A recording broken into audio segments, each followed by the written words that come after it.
Okay, it's quite to me. Recognize the need is here. Okay, so let's see.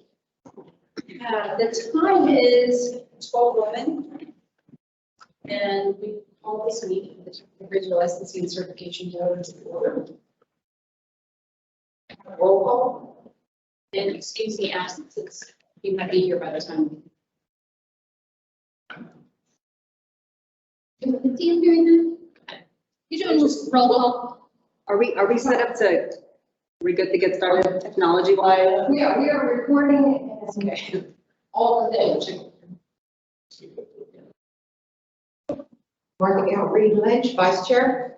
Zero chair. Yes, Madam Secretary. My mother-in-law. That's her ring. That's a ring too. I'll go ahead. Rolando Castro, present. Mark McAnally, present. Lisa Sprinkle, present. Paola Escalante Castillo, present. Stephanie Rollins, present. And then we're just waiting on Clayton. Oh, yeah, and so Clayton will be here, people will recognize him when he comes in, he should be here in the next 5 to 10 minutes. We can go ahead and go without him. So the first agenda item is, or the third agenda item is the discussion regarding annual training, including A and B. Staff is going to take it from there. Good morning, everybody. It's nice to finally meet all of you in person. I think, it's nice to know that you exist beyond the screen on my laptop and in full 3D and everything. So, my goal today in this part of the training is really just to focus on things that I've sort of identified as are worthy of refreshers every year.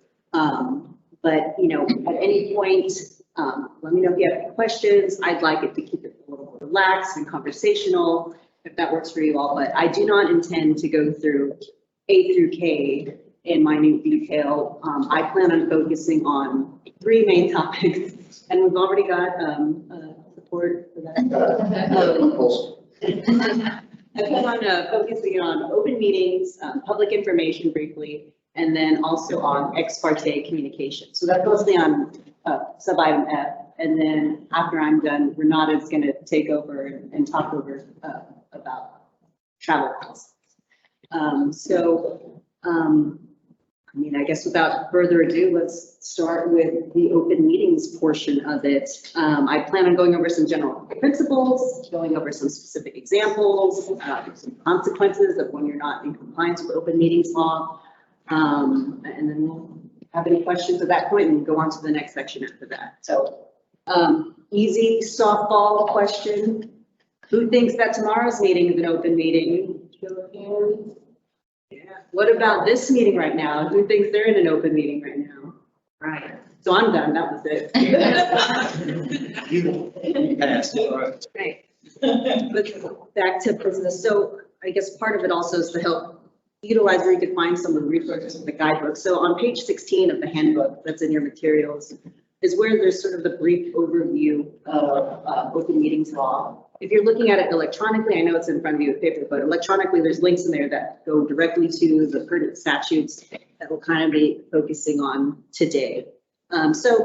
Basic purpose of open meetings law. This shouldn't be anything earth-shattering to you all. It's to enable the public access to the decision-making process. People want to know how the sausage is being made, right?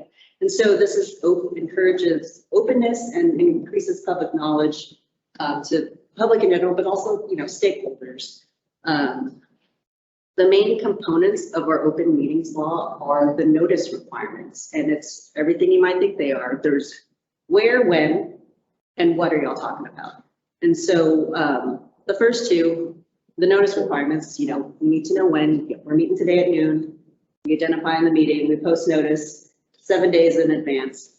And now this stuff, this may not, this isn't stuff that you guys necessarily have to deal with other than picking a date further in advance when our next meeting, but that's really on me and Dion and staff making sure that notice requirement is set. It's not a problem with our quarterly meetings.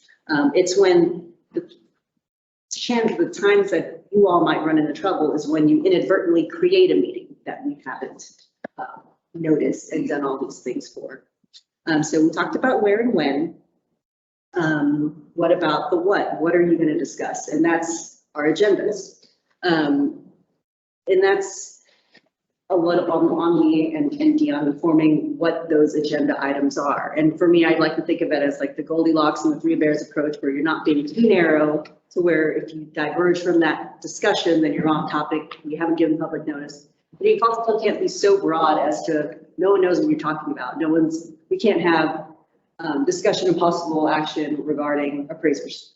Who knows what we're talking about with that? So I think for you all to keep in mind with agendas is just be mindful of what the item is and what we're talking about. And that's the time that you might see me in a meeting or someone jump up and get your attention, like we might be going a little bit off topic or off the scope of what we're supposed to be discussing today. And so that's sort of, if y'all get y'all's help with that and keep in mind what you're discussing, just making sure we're staying on track for that part of the discussion. We should be in good shape for the notice requirements of what we're all talking about.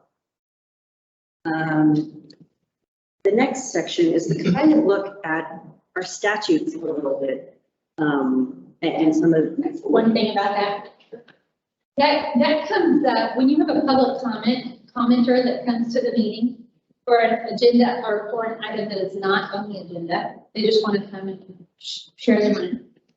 That's when you kind of nod your head and we're seeking information. And then you can decide whether or not you want to talk about it at a future meeting. But it's not on the agenda, so it's not something you can deliberate or need to deliberate on, which is a little bit of an out. It lets you have time to percolate over what the comment is, right? And it means that when they provide that comment, your response can be pretty simple. Thanks for coming. We appreciate it. We'll put that on a later agenda. So I did add a little blurb that is available to me at meetings so that we can, I do recall in the past when I wasn't on the board that I would see people come and speak and all the board would look at each other and nod their heads, and then the person would just sit down and it was like, okay, and I didn't understand, okay, well, they can't talk about that, or, it's already decided or whatever it is. So I've added a little blurb to say that because it's not on the agenda. Thank you for bringing that to our attention because it's not on the agenda. We can't, but we will, look at it if we need to at a committee level and bring it to another board meeting. That's perfect. That kind of closes the loop on. Yeah. I think Kat will. I'll take credit for it. Can you go, before we move off the open meetings, can you go over a little bit about committees and how that relates to open meetings and that sort of thing, and a quorum, does that matter? This is part of, I'm going to go to that just next with the definition. Great. But I'm happy and I'm getting questions and everyone's engaged. That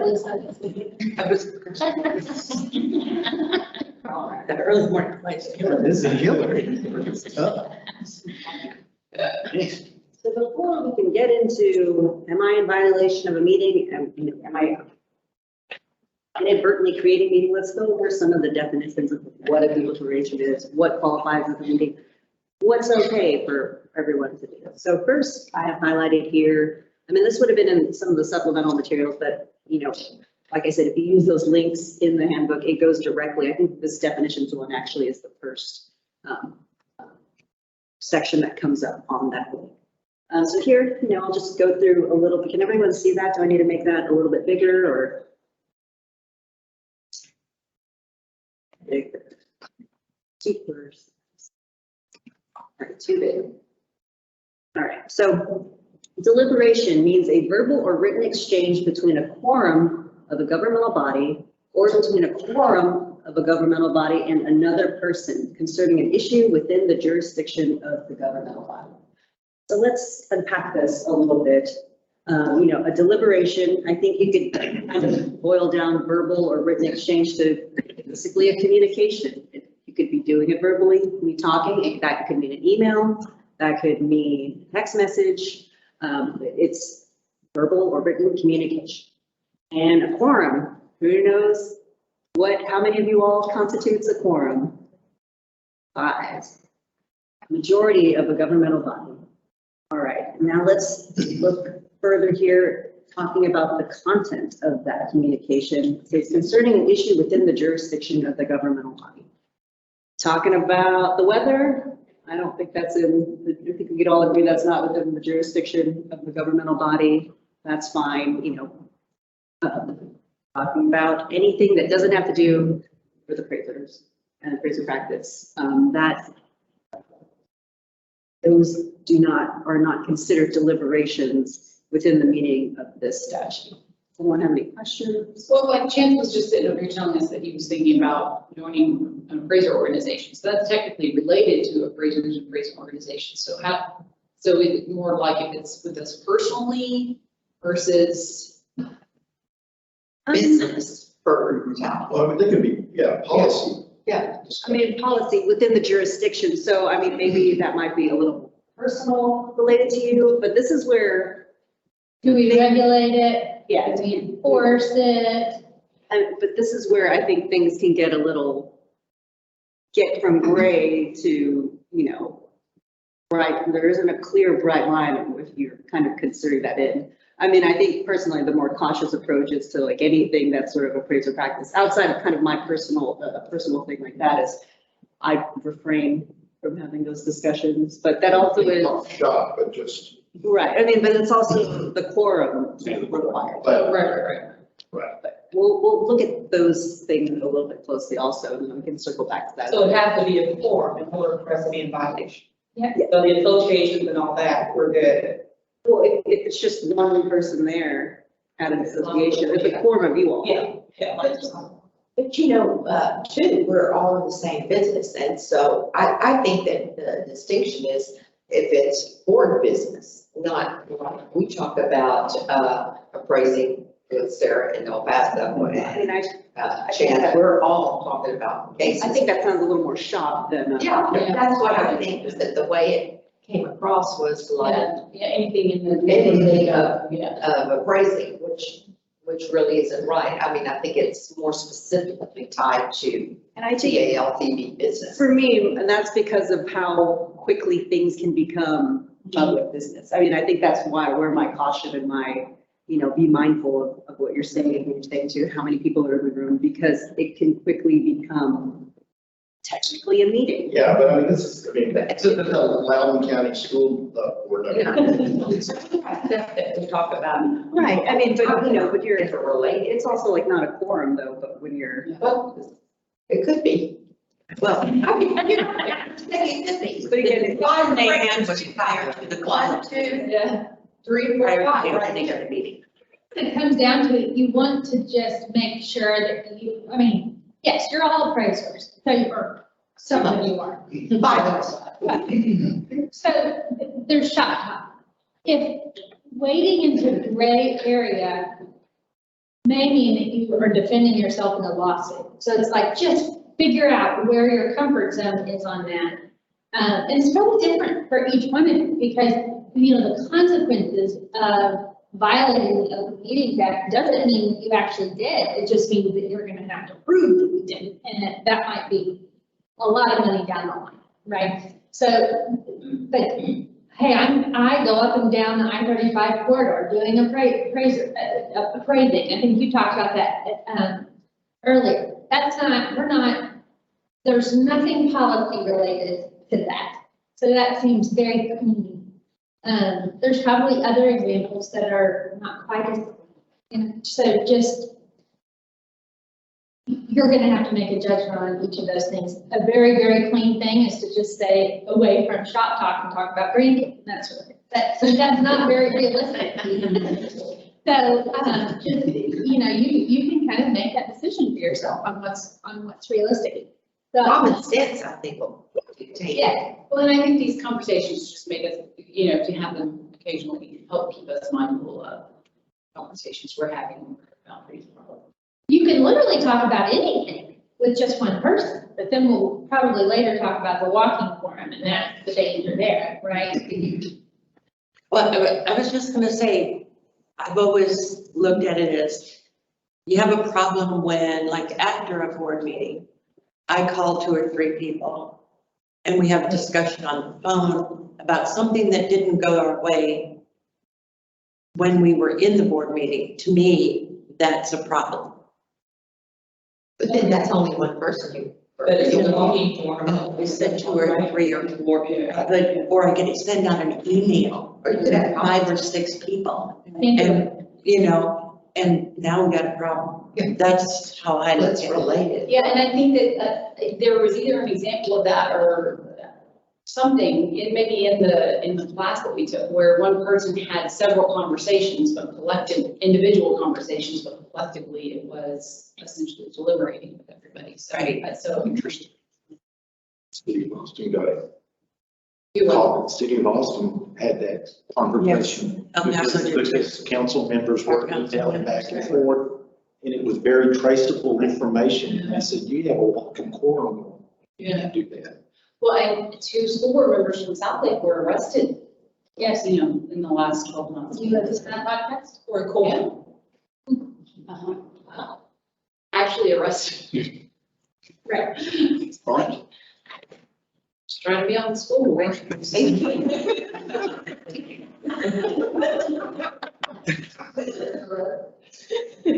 That may or may not come up in some examples. Oh, yeah. Funny, because I've read the articles and try and dial into, you know, because I'm interested in that. Well, I mean, it's easier to, you know, it's, anyone can come up and break down a statute, but when you need that applied to facts to give a real example, that's when you can kind of see where someone has been in this position and how do I avoid going down that same path, so. And how is it enforceable? Or which, If someone thinks it violated, what do they do? I think the language is any interested person can file a lawsuit. So is that a civil suit? Yeah, I mean, if it's a walking form, has some criminal penalties, but for a civil suit, they could file, I think it's a writ of mandamus to compel you to undo whatever action you've taken, to kind of an injunction to prevent you from further violations. And then the examples I give later on, you know, there's still all the mechanisms of the lawsuit, like discovery, and really. We have some, well, I guess that's, if it's violation of law, we don't have immunity, but is this the Attorney General representing us, or are we on our Or own? the agency or? I think for that type of, I do not know. I would assume it's personal liability. Yeah, so I mean. I do too. I don't, yeah, because it's.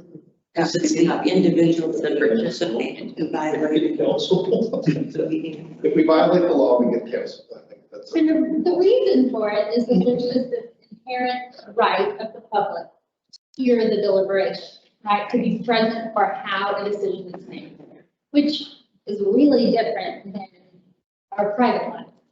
So I think it's hard to kind of it's hard for me to switch my brain and focus on your business, but it is. My salary is your business, right? So it's Kathleen. I mean, it's a really different area. You don't have any questions on deliberations? I'm going to move on to kind of the definitions of meetings and kind of like what is a meeting and what is not a meeting.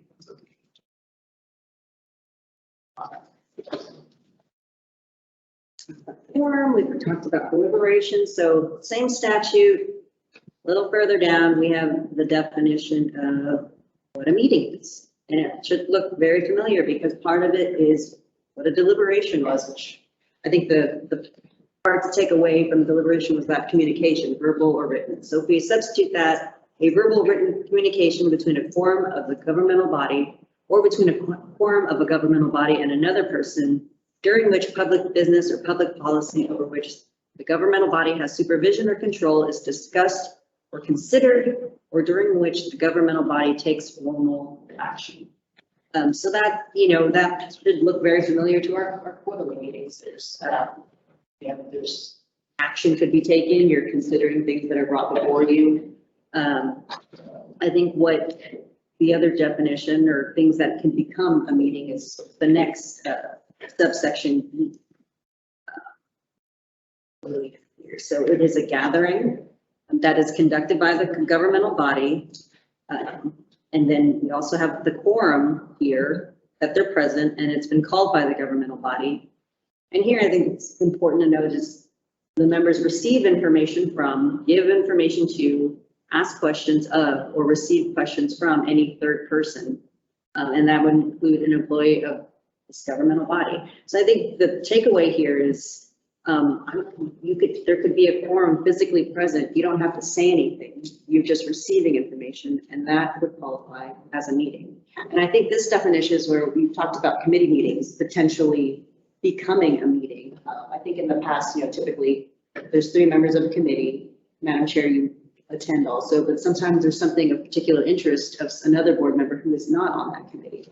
And so, I think the question was raised like, well, can that other member sit in? And she didn't know that makes a quorum. Well, what if I don't talk? Well, you don't have to talk. You just physically have to be there. That's a meeting. We do provide some semblance of notice for our committee meetings, but not necessarily that comply with open meetings law. So that could be something that can quickly become an unintended meeting.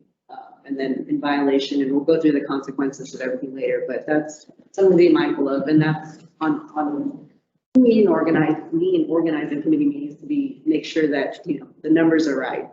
But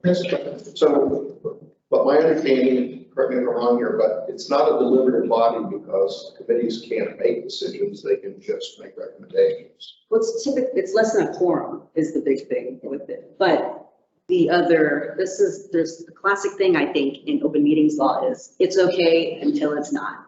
And that thing with committees is it's okay until it's not is when, a committee serves sort of a function that ends up just being automatically rubber stamped by the bigger board. I don't see Say that anything again. where a smaller committee Right, decides something, right. brings it to the big board, and it's just routinely rubber stamped. Routinely, rubber stamp. And I'm not seeing anything that we're doing currently that would fall into that or that would be in danger of it, but that's just something that exists within the statute as an exception to committees are fine unless. Okay.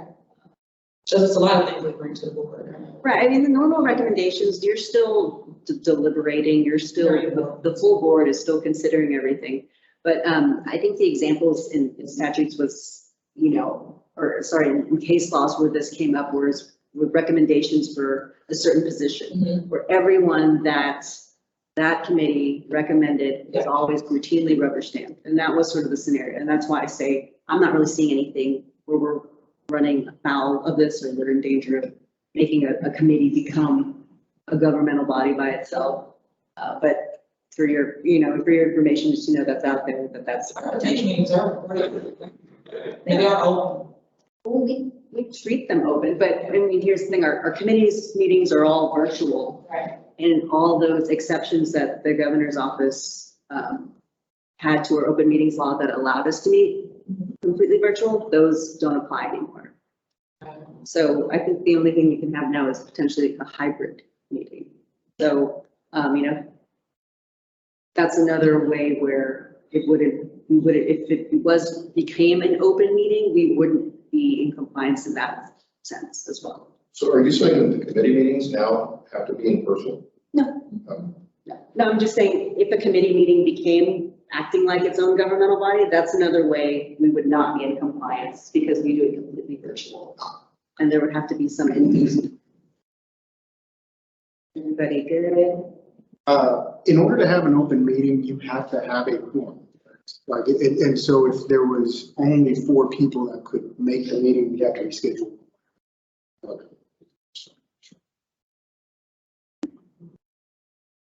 So, let's talk about the type of gatherings that are okay. And we're in the same statute, it's all in one place. So if you guys ever have any questions, just refer to this one. Well, I will say, if you ever want to attend a committee meeting that is not a committee that you're on, I attend most of them, but I'm just more religious kind of paying attention to I take over committees meetings quite often. It's true. If you want to attend, you have to let someone else attend. And I think that's something that Jamie did sub out and, we would have no danger. So don't think that you can't go to a meeting. And the biggest takeaway is just let us know and we can adjust and we can figure it out. But if you do go to like the enforcement meeting, you know, if you go to Sarah's place or whatever, then you're out for any decisions, you're canceled. No, I mean, I don't know if that's, maybe you're thinking of like the pick. No, I was thinking, I wanted to attend an enforcement meeting, and if that comes up and we're required to weigh in on that, then I think there's a that, conflict. I think that was the example of, because Sarah typically attended the meetings, that would be 4, and if you had attended, that would have been 5 and made it quorum. Right. We kicked you Yeah, off all. I don't think it was in a case. No, When they were talking about a case, they were talking about something that came up, and I wanted to, you know, listen. But if I listened and I was in, I had no opinion. I don't know if it was necessarily the substance of what was being discussed as much as it was, it would have made 5. Well, No, it and wasn't this is the case. So I think what it was is not an enforcement committee meeting. No, But it it was- was weighing in on a It was case. a temporary suspension. That's. Yeah. And so, yeah, Could you explain that to us or Yeah. where, what happened? So a temporary suspension hearing,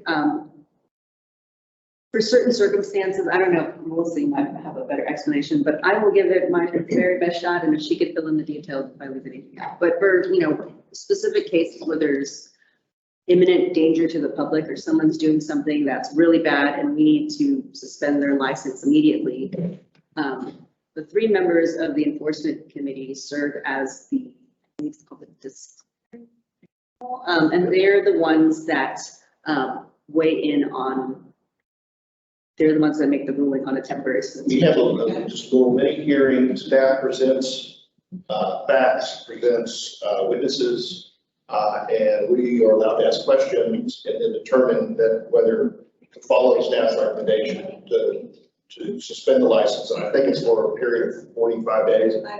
Yeah, and so they can get their ducks in a row to file the formal charges with the. And this particular one was when Troy was there, and it was not a temporary suspension, but it might have been a hearing where a supervisor and a trainee was there. Oh, no, okay, yeah. You know, Yeah. That was during. It was an informal conference.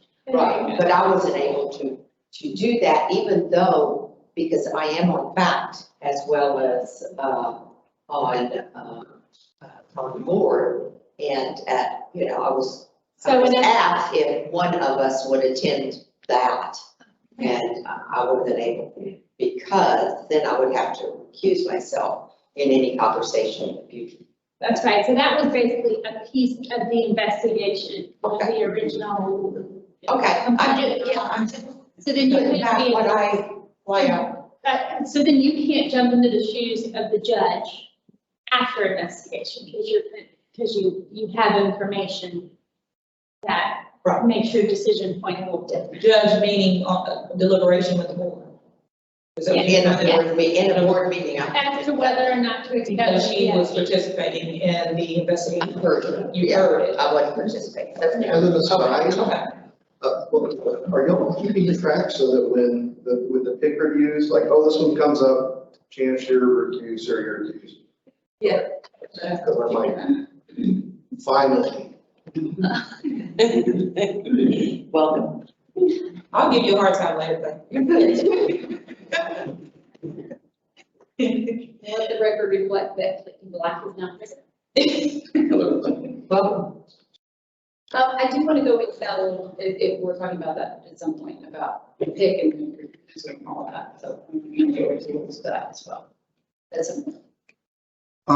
So we're able, as, even being on the board and stuff, if since we record the committee meetings, after the fact, you can watch the recording of the committee meeting, even then, that'd be okay? In terms of what? Like just watching it and not being, since you weren't in on the meeting, you can watch it after the fact. Like a walking quorum. After the fact, people. Like they record the meeting and then watch it after the fact, Oh, you like mean. after the meeting Okay. or whatever, yeah. Then So you still have, you're privy to that You're still information. privy to So that. you cannot Well, I participate think the later. difference between the recording and the walking forum issue is the recording isn't a communication. Mhm. I mean, it's there, it exists, but it's not part of like a text chain where you're actively communicating. You're kind of on the outside of it, kind of. So you're saying as a board member, I can watch an education committee meeting even before the board meeting where those issues might be addressed? Because it's after the fact, like it's not during the meeting, you're watching it after the actual meeting happened. It's a really good question. I do not have a solid answer. Sorry. As a member of the public, I would think you would be entitled to see the recording. Like a member of the public. Right. That's right. But you're not participating, but even, I mean, as you said, if you were in that recording and meeting, you're shown, you're shown as, but if you're looking at it after the fact, You're essentially. you're essentially watching that. So that was my question. I would think you would be just an observer. I mean, I don't know that there's any specific case law that speaks to that exact scenario, but I would think the fact that you're not physically there in the moment, it's not intended to be a communication to you. It's something Okay. that is recorded. It should be fine. I mean, we also have committee reports that we write of the meetings. Right. Disseminated.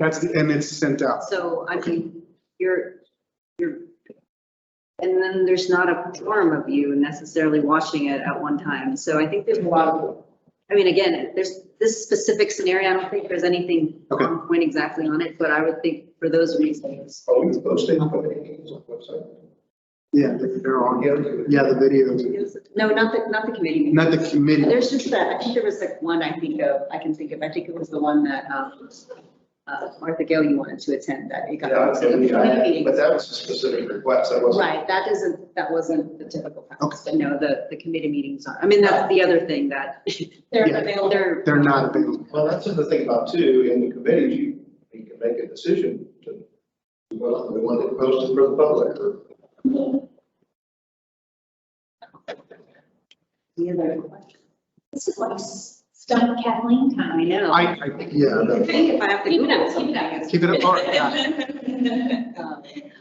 Any other questions before? I have a question. You brought up something. You said in the committee, you could make the decision whether or not you wanted it. And I would think that that would be something that would come to the board. In other words, the board would decide if the committee votes and chooses, they may be allowed to do that. You look back behind. I'm not sure. I'm just asking. I mean, I think this issue might have been brought, I think before the executive committee, when I started sort of the stance on, it might have been more in the context of, making committee meetings open to the public, because it isn't a meeting of a governmental body. It doesn't have to be. It could, I mean, I think historically, just agency law in general is just sort of small conversations. You could work things out, very candid conversations. It's just that, Well, it's an easy way to access those people that are in the industry that are engaged and have opinions about these things. So I think that, with the exception of the executive committee, I think that it's good that these meetings are open to the public. and absolutely. And I mean that as to. No, I'm just saying, I think that if there was a decision made that committees could choose to or not to, that's something that the board should discuss, the full board, and not just that committee make their own rules.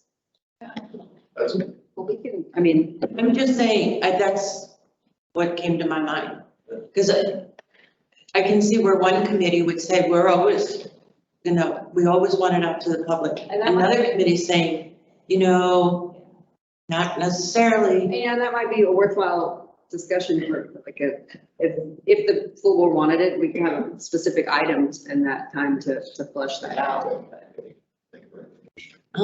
But. All right. Because it would be establishing policy by a committee. That's, No, I understand. okay. that makes sense. Makes sense. I think it brings also consistency You know, so as a board, we make a decision. Well, it makes one committee, if they don't disclose, it makes them look like. No,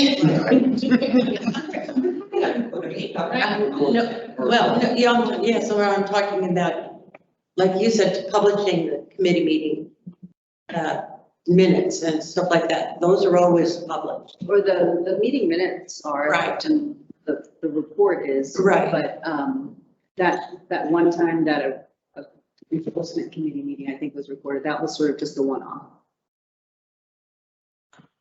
We didn't deliberate this. It was a thrilling,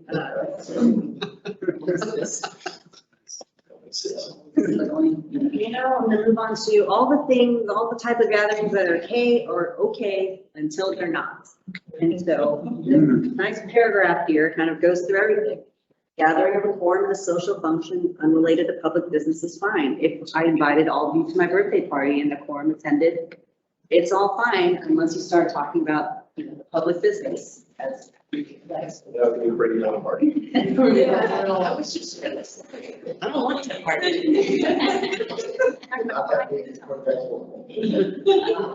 Again, Tell me ahead of time.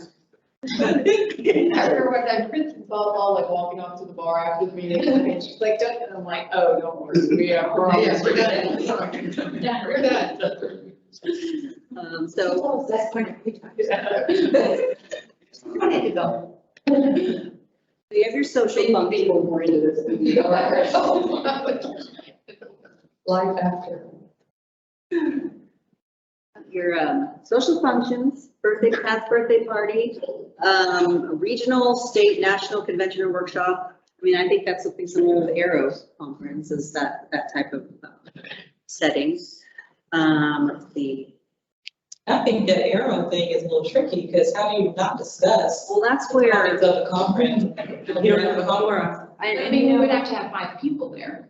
well, I think last year when they had it virtually, we potentially could have had it. And then that's where the last sentence here is unless, if formal action, this is all fine unless formal action is not taken and any discussion of public business is incidental to the social function, convention, workshop, ceremony, all the things that that are listed above. As long as it's incidental, it's hard, I think, not to say that the Arrow conference, all the things that are discussing is incidental in that circumstance.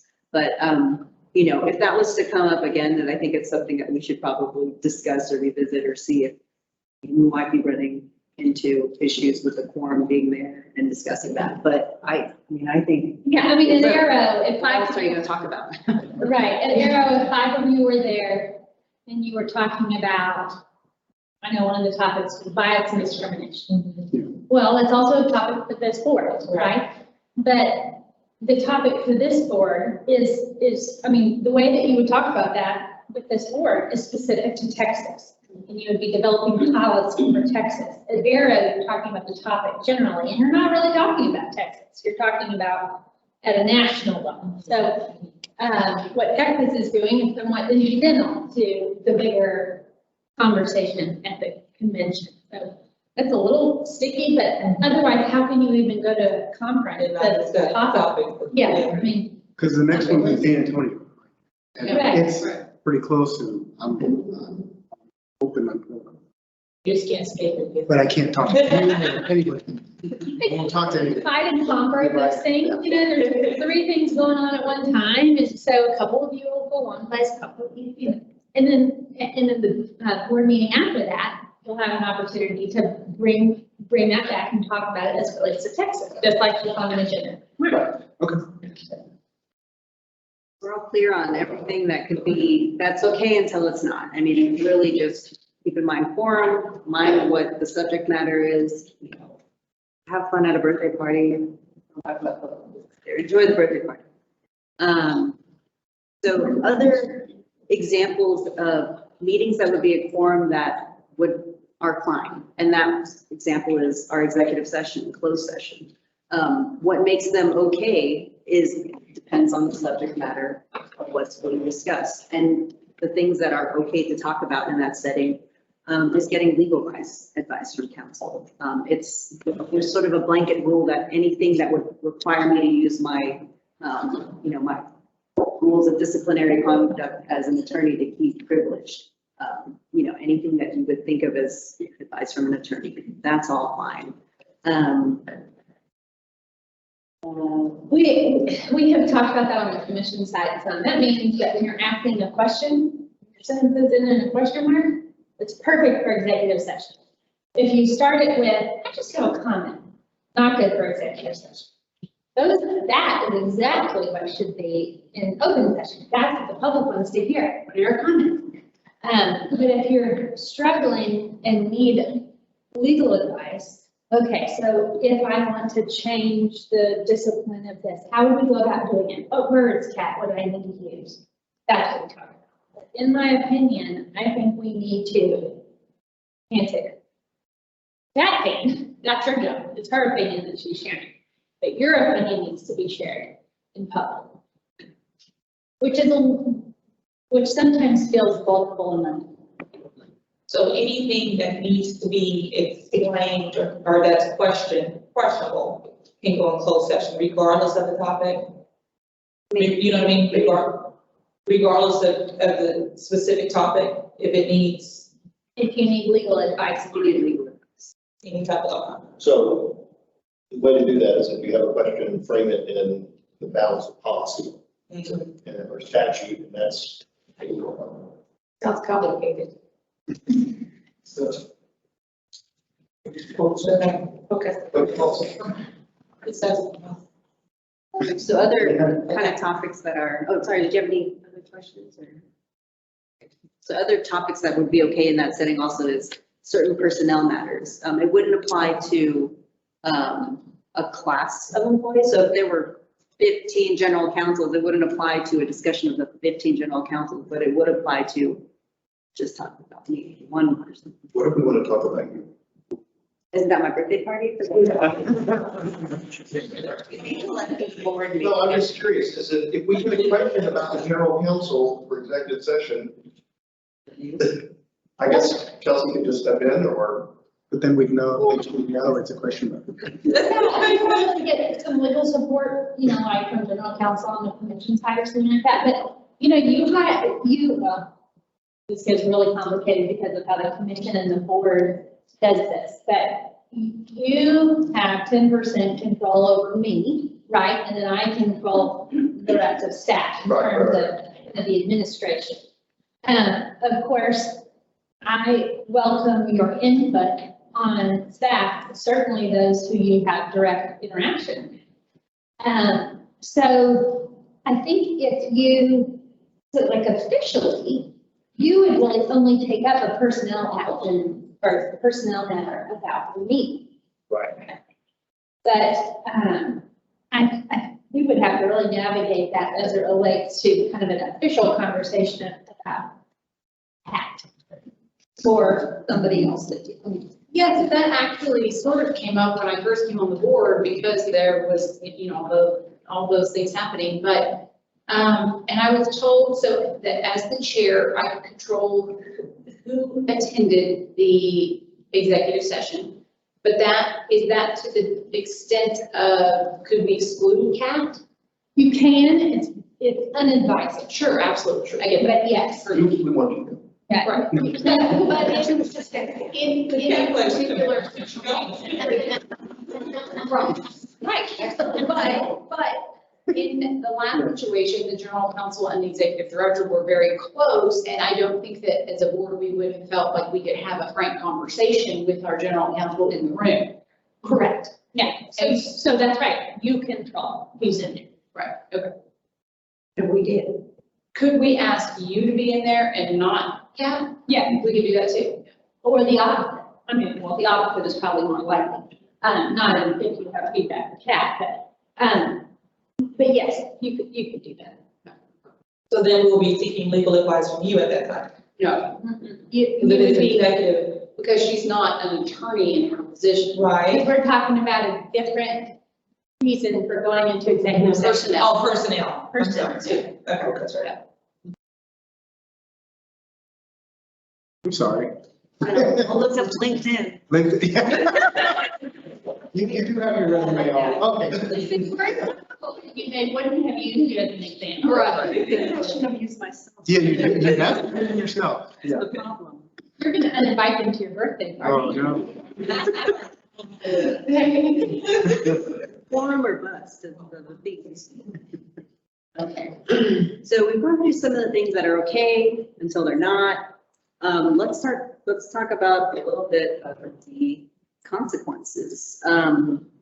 The next section I have here, well, before I get into the consequences, I mean, it's a little bit connected, but we mentioned the walking forum earlier and the penalties that are involved and exactly how this comes up, and the different elements of it. So here we have section 551.143 that talks about the concept of a walking forum. And what that is, generally speaking, is communications between a quorum, multiple communications, where one of them may not be a communication with the quorum, make up a quorum, but when you put them all together, it's a quorum, it's deliberating, and that's the violation of open meetings law and the statute. And as I mentioned earlier, there are criminal penalties involved, confinement in jail, fine not less than $100 or more than $500. And I guess, what's not listed there is, the court of public opinion, that penalty. I mean, what's at issue here? Why this open meeting law is important is credibility is everything. If people don't think you're being open about a process, that means they'll question everything about the process. I think some things to note here with this definition is the knowing aspect of it. I mean, if you don't know that something's happening, I mean, you don't know that it's happening. Are you going to be tagged for it? Based on the statute, no. But again, when these things have played out, you kind of have to prove that you didn't know about it, right? I mean, if something comes out, there's that presumption that you did know, and maybe you can prove that you didn't know, but again, court of public opinion, different standards of judgment on that front. It's hard to put something back in the box right after it's taken out. So in that, you mean two people have a conversation, it's on the board.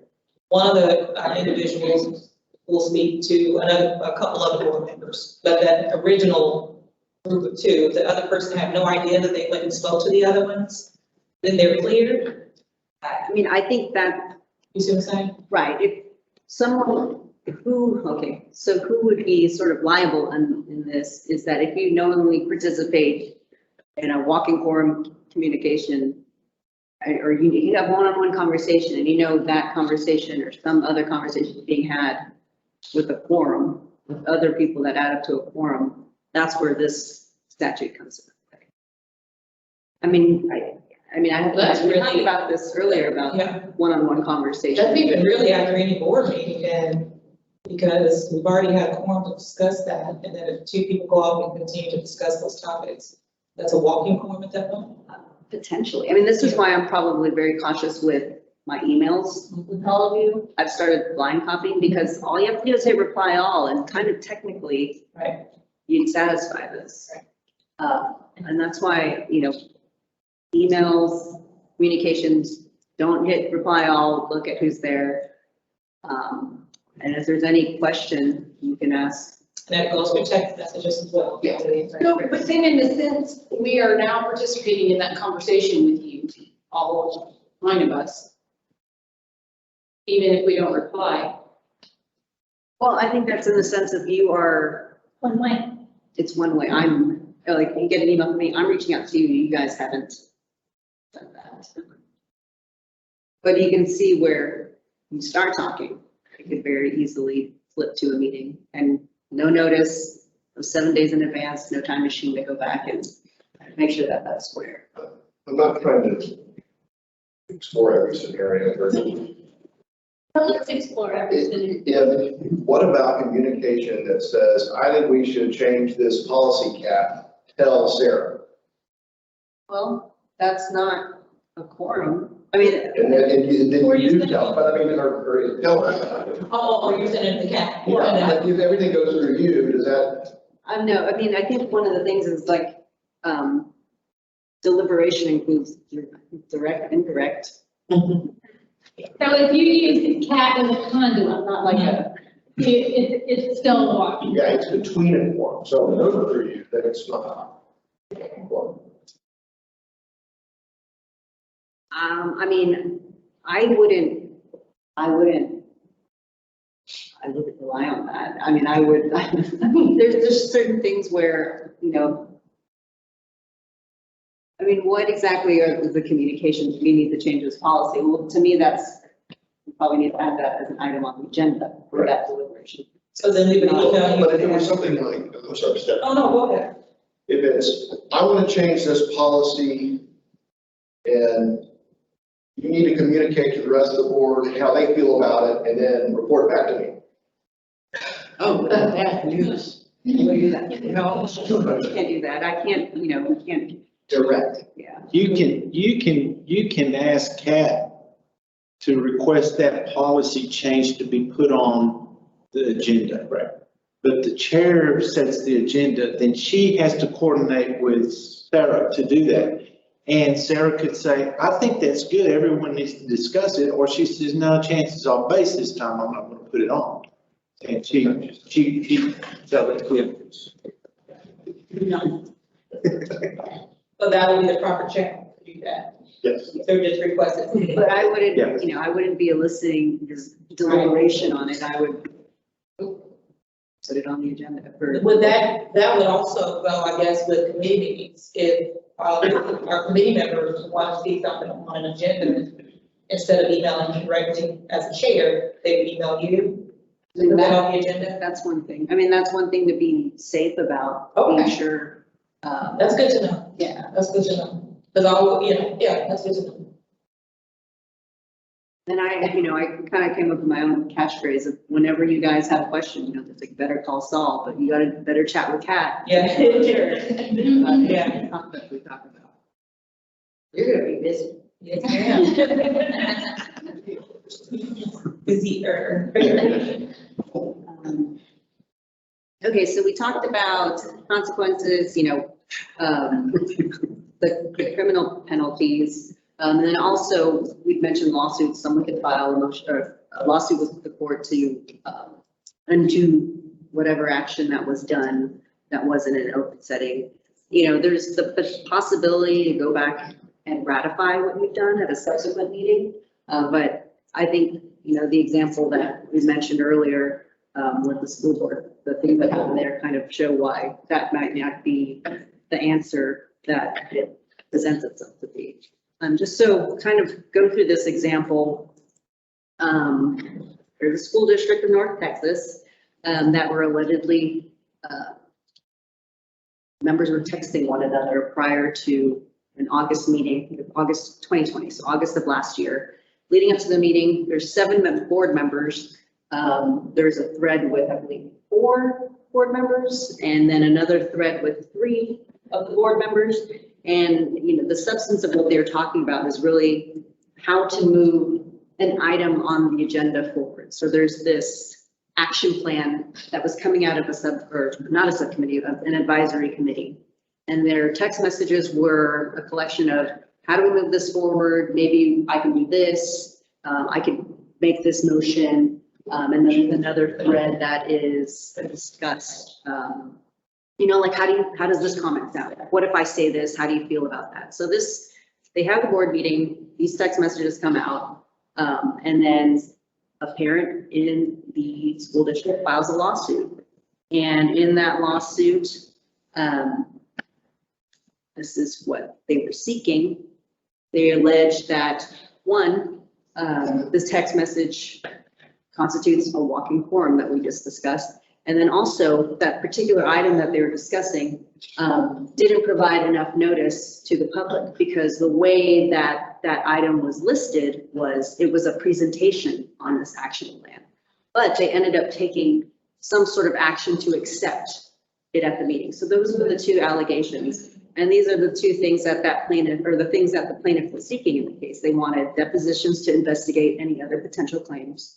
They wanted to declare the actions of that, the vote to accept the plan. They wanted it voided, they wanted attorney's fees, and they wanted an injunction to stop further violations. So fast forward to the next board meeting, the board tries to rescind the action that they did, post it correctly as possible action, but not it to accept it. And then I think they had their attorneys file a plea of the jurisdiction that basically said, your lawsuit's moot, get out of court. But somewhere in there, plaintiff amended her petition to allege further violations of that meeting that ratified everything. So went up to the Court of Appeals and they basically said, no, it's not moot because they amended it and your appeals, you know, it's gone. So it's back at the district court. You know, it's been more than a year. And the last article I read was that there were somewhere around $135,000 in attorney's fees. So all that to try to rescind the offer, they tried to fix it. I mean, did they fix it? I mean, these are sort of questions of maybe technically they did, but they still are out, those attorney's fees, they're still out, their credibility. And that's just how easy it can happen. I mean, I don't know, and I'm not gonna weigh into that was intentional, an accident, the innocence of it, but still, it's just, you've seen the statutes, you see how quickly a not meeting can become a meeting, a series of communications can become deliberation. And again, it all just comes back to credibility. So was the lawsuit against the entire board or those individuals involved? I think individuals. It's listed, I think they're all listed individually. And they had outside counsel, it's not their board or their. I've served on other boards, but not governmental. And one of the problems that occurs is a group will get together on this board and they communicate with one another prior to a meeting and they've got it all planned out, how they're gonna do their motions and all that kind of stuff. And that's something that, you know, as a governmental board, you got to really avoid that kind of what I call pre-manipulation of a meeting. We have power to make motions, let the board decide. If you think, you know, you'd like to move something up on the agenda, you make the motion at the beginning of the meeting. It's just follow the rules. So there is a little bit of coordination that can take place if it is clearly not the, like, Kat and the chair will have a conversation. Sure. I think it might work, but it has worked better. No, that's totally different. Yeah. When you get into, you get the agenda, it's already set, okay? When we get our agenda and we look at it, we think, you know, I think what's going to take up the most time is item number 7. I'd really like to see that moved up to number 4 so we can get it out of the way and then zip through the rest of the meeting. I can call Sarah and ask her. And then if she says, well, let's let the board decide, or no, I'm not moving it. Well, then I have the option of making a motion at the beginning of the meeting and saying I move to move item 7 to number 3, and this is why. And the board can vote, correct? Okay. It's never, that one's never come up. Yeah, well, you wanted all the scenarios, huh? I'm thinking over here. It has come up for me in private boards and in political situations. And so I just wanted to make sure that everybody understood that we have options as members of the board. And we don't have to use the back channels. That keeps us away from walking corners. And I think within the meetings, you know, the fly sheets, you have some language to work with motions. And that's something that in the middle of the meeting, if there's any trouble with or you have any questions, you can help formulate the language of that and, you know, here to make those types of adjustments. It doesn't necessarily have to happen prior, but, you know, it's Right. nice to be prepared, but within the law. Right. Any other questions on the only other example I have, you know, this is, we're talking about the times that you're not in a board meeting or leading up to a board meeting. There's also some case law where during a break, 2 out of 3 members went to the bathroom and ended up having a meeting in the bathroom that was discovered. There's case law on that. So that's another thing. Be mindful during breaks, not to, you know, things are still on your mind. It's very easy to get into these discussions, but you know, you guys are, you're special, you're board members. These rules. And in the parking lot. Yeah. It happened enough. So they met in the bathroom and then they met in the parking lot. And then they had emails to each of their. Did they go home together too? There's stuff going on their council. So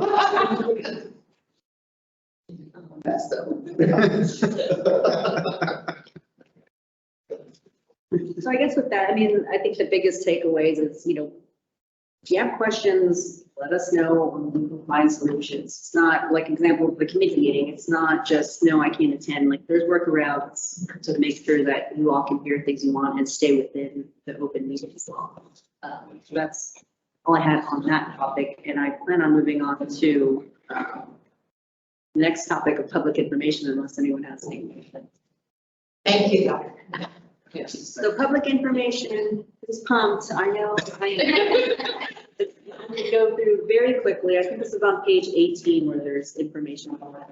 I think the most important things for you all to know is that your emails, your text messages, all the documents, they're subject to the Public Information Act. And in Texas, there's a presumption that everything is public and can be released unless an exception applies. So that doesn't mean that if someone makes a public information request, they're going to get your emails. There likely is an exception that might apply. There might be attorney-client privilege or some other deliberative privilege that can apply. But another thing to keep in mind, it doesn't matter if you're using your board email address, personal email address, or your personal text messages. What matters is the content of what you're talking about. So if I send an email using work address with my shopping list, that's not really public business, but it might become if I'm constantly sending, you know, or using work time to talk about my grocery shopping list. That's just a little example of content kind of dictating what's public information and what's not. I missed that. Or just the content. If I'm at grocery, yeah, if I'm sending that with my my board email address, that's still not necessarily public unless it rises to I'm not doing work and I'm sending all these personal emails. It's content specific. So it's pretty either.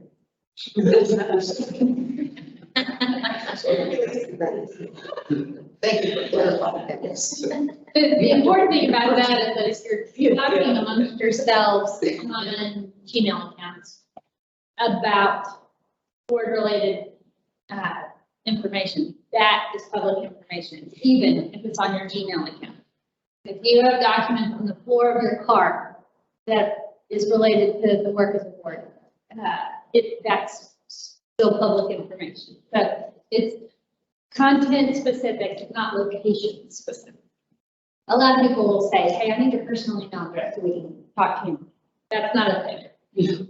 What if the public request is, I want all of Sarah's notes that she makes during the meeting? There's, If they exist and there's no protection, then that would be public information. But Is that something that we as board members must preserve? well, I was going to get into sort of my next component is if you Somebody got it. receive anything that looks like a public information request, it's important that you let me and Dion immediately email, but she is also the public information officer. Let her know because there are deadlines involved with some of those exceptions that might apply. And there's also, you know, there's specific emails they're supposed to use, but, you know, we'll gladly direct them in the right direction. So their public information requests can be. for notes, That's a category that's like, you need your notes for as long as you need them, and then when you're finished with them, you can throw them away. So you don't have to preserve any sort of notes for any period of time. But they do have access to the notes. If you do have them, then that public information it will be shared, right? Unless there's an. Unless there's an exception, like if there's attorney-client privilege somewhere in there, there's some deliberative process privilege somewhere in there. HR related stuff, I think is. Yeah, I mean, there's a lot of exceptions. I mean, there's privacy considerations in there. So I mean, I guess my thought process in making sure everyone knew is, it doesn't mean it's going to be released, it might just be potentially responsive to a request. But there are a lot of exceptions that apply. And if this does come up, we can have another conversation of what potentially could be raised, or, if there's concerns you have with something. If you ever feel like we are somewhat restrained in our email response to things, that's why. Because the training we received and that we would convey to you is that unless you want it on the front page of the newspaper, do not put it in writing. That's just the drumbeat that we get as state employees. So we're not supposed to take it personally. Say what? Then I won't take it personally. Right, it's just that we're, yeah. No. Well, sometimes we'll say, I'll call you, and then we can give you, I've got that. It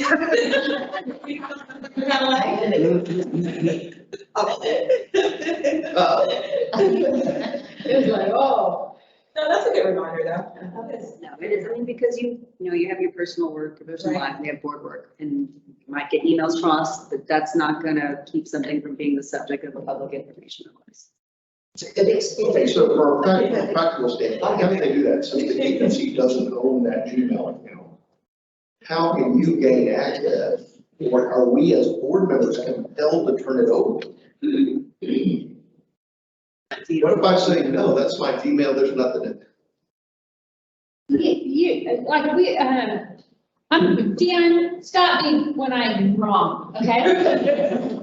But if we got a public information request for any and all emails between Sarah Oates and Chance Bolton, we would then go to you and say, I need your emails related to state business, regardless of email account. And so then you would have to go through your Gmail account and find everything that's responsive.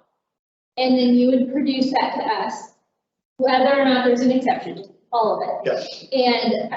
And then Kat would review every single thing to determine what could be redacted as non-public. I'll give you a story on it.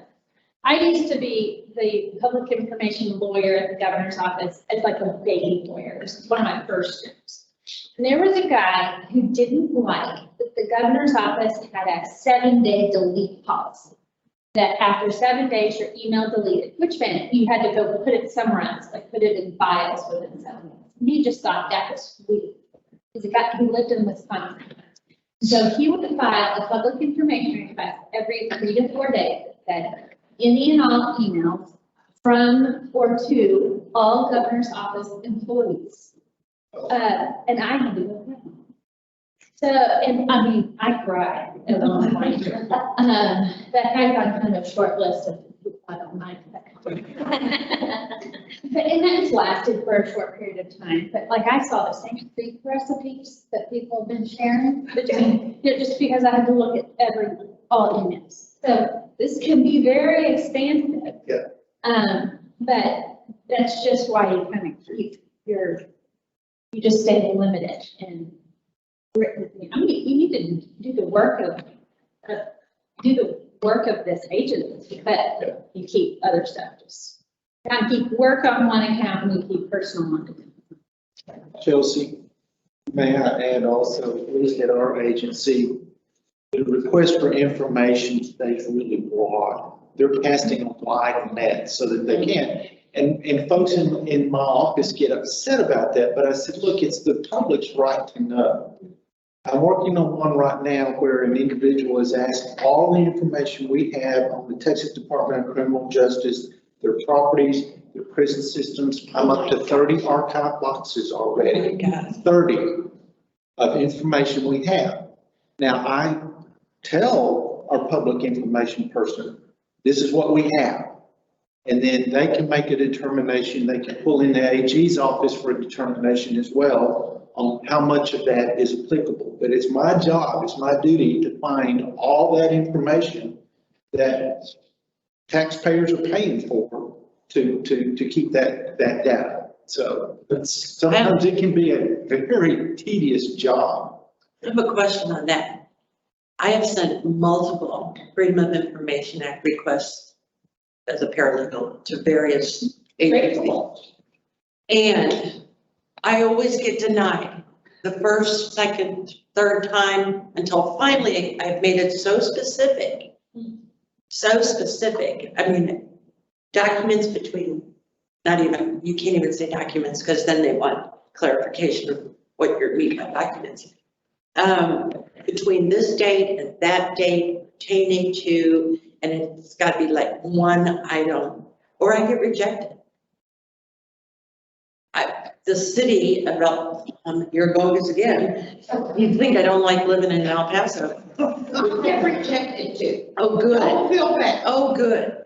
The city of El Paso is the worst. We wanted a particular bill, an invoice, copy of an invoice for alleged monies that were spent by the city.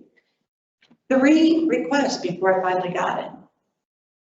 How can they get away with saying they want all documents? Oh, I don't know. I mean, Dion, do we do things like reject? We would say we don't have anything responsive if we don't, but if it's too broad, we would simply ask for a narrowing, right? We ask for people to do a verification just to help them avoid cost. We have one now that was almost $900 and they surprised they need it to run a search of a laundry list of just names and phrases included in the subject line or the body of the email sent to or from new staff member for as long as that you have. IT can run that. $900 they need it, so we're running it. But like you said, they're sometimes they're very large, very heavy. Sometimes it is very difficult. I just have the question, but I always get rejected and I think I'm being. Governor's body has kind of a different approach Yeah. to open records requests. Well, I do keep all the TALCB, still working on that, in its own folder. But like when I got a notification about someone being ill, I sent out, I don't know who it was, here at the office. I put that in my personal, but that just, to me, it wasn't relevant to the board. But everything else, even when you send me an email about a committee meeting and am I available? So it would be very easy for me to dump it, but I was just wondering how they're getting away with such a broad request. Well, I may need to clarify a little bit more. Is that the open records folks, and if need be the AG, will make the determination if they need more clarification. My job is just to say, do you have those records? Yes. How many of those records do you have? I have 30 archive boxes full of them. I'm answering the question. I'm not deciding. Yeah. I'm confused. I really don't know what they want, that kind of thing. Yeah, well, That would really that would really irritate you if Yeah. staff was making those decisions. well, that's not- what's happening. Not a central, It's not a. not specific enough for us to identify the actual documents. And I mean, I think I'm pretty specific. Is that information that we as a board can understand? Who's requesting information? What information are they requesting? I mean, Like how often do we, on the appraiser side, get? We don't track them directly with the board versus track. There is a report I do for general counsel, every fiscal year that just says the number we processed, the time it took us to do them, And then they're broken down by category, the types of requests. You have to. If it was something, let's say that somebody in an enforcement case was asking for all the documents on other similar cases or something something that we felt like, would we be notified of that? I mean, or would? I think you would be notified if there were documents that were specific to you. I would guess that the enforcement case scenario that you provided, maybe that come up. I'm thinking that may come up occasionally, just like to book themselves for their own case, right? Right, that's what I'm So saying. they would get less public. Yeah. I don't know how. So only if you felt like it was problematic to the extent that we as a board would need to know that it was happening. Or an outlier that's kind of alarming or something like that. But it seems like, I very rarely know what public information requests are coming in. You know, just kind of does it. Only when there's something that's like, that's different. But we've been really, Smells litigious or. yeah, but, you know, I'd say we've been pretty lucky for that not to be like an overly oppressive, Thank goodness. you know, function in the office. Am I speaking as a, is that right, anyone? Yeah. Any more? Any other questions on public information? You thought this was gonna be boring. This is a lively conversation. My timing when it was just me talking. I didn't. Well, I'm glad we're having one. You're doing so great, yeah. Yeah, good stuff. All right, moving on to my final topic, and that is on ex parte communications. Do we have any Latin scholars in the house that know the translation? I myself have just Googled it, so One-sided. yes, for, what did I have here? On behalf of one side, by one party. So what we're talking about here are communications between a decision maker, which is you, your decision makers, and one party, without letting the other party know and giving them an opportunity to respond. What page are you on? Yeah, I'm sorry. This isn't on any specific page. Oh. It is in my, the supplemental Oh, okay. materials that I have up on here. It's, part of this section is from the APA. So what we're talking about here is, you know, is an example of a civil case. I have a lawsuit, or I'm an attorney on a lawsuit. I have a hearing on a discovery matter. I go in for the hearings before the hearing starts, and I start chatting with the judge about my case, the facts of my case. There's a law on the case. The other side's not there. That's an ex parte communication. The origins or the purpose of this provisions is rooted in fundamentally fairness, the fairness of the process, but also due process. You know, for someone going through a respondent or someone whose license is on the line, they should know the reasons why their license is being suspended and have an opportunity to rebut that evidence or put on their own evidence to make sure that the process is fair, that your decision is based on something they had an opportunity to argue against. And that's where it comes from. So I went through some examples. Another example would be, this happens at SOA. If one side of the staff reaches out to an ALJ, same sort of scenario that I'd mentioned, talking about the case without the other side having notice or an opportunity to respond. That's an ex parte communication. Now, if they are given notice and they don't show up, that's not ex parte because they were given an opportunity, they just didn't take it. And so why I bring this up is, you know, the times that this could come up for you is you might have a respondent who's the subject of an investigation or complaint that emails. You know, your email addresses are available. I mean, it's a good thing that you're available to the public. You're accessible. I think generally that's a good thing.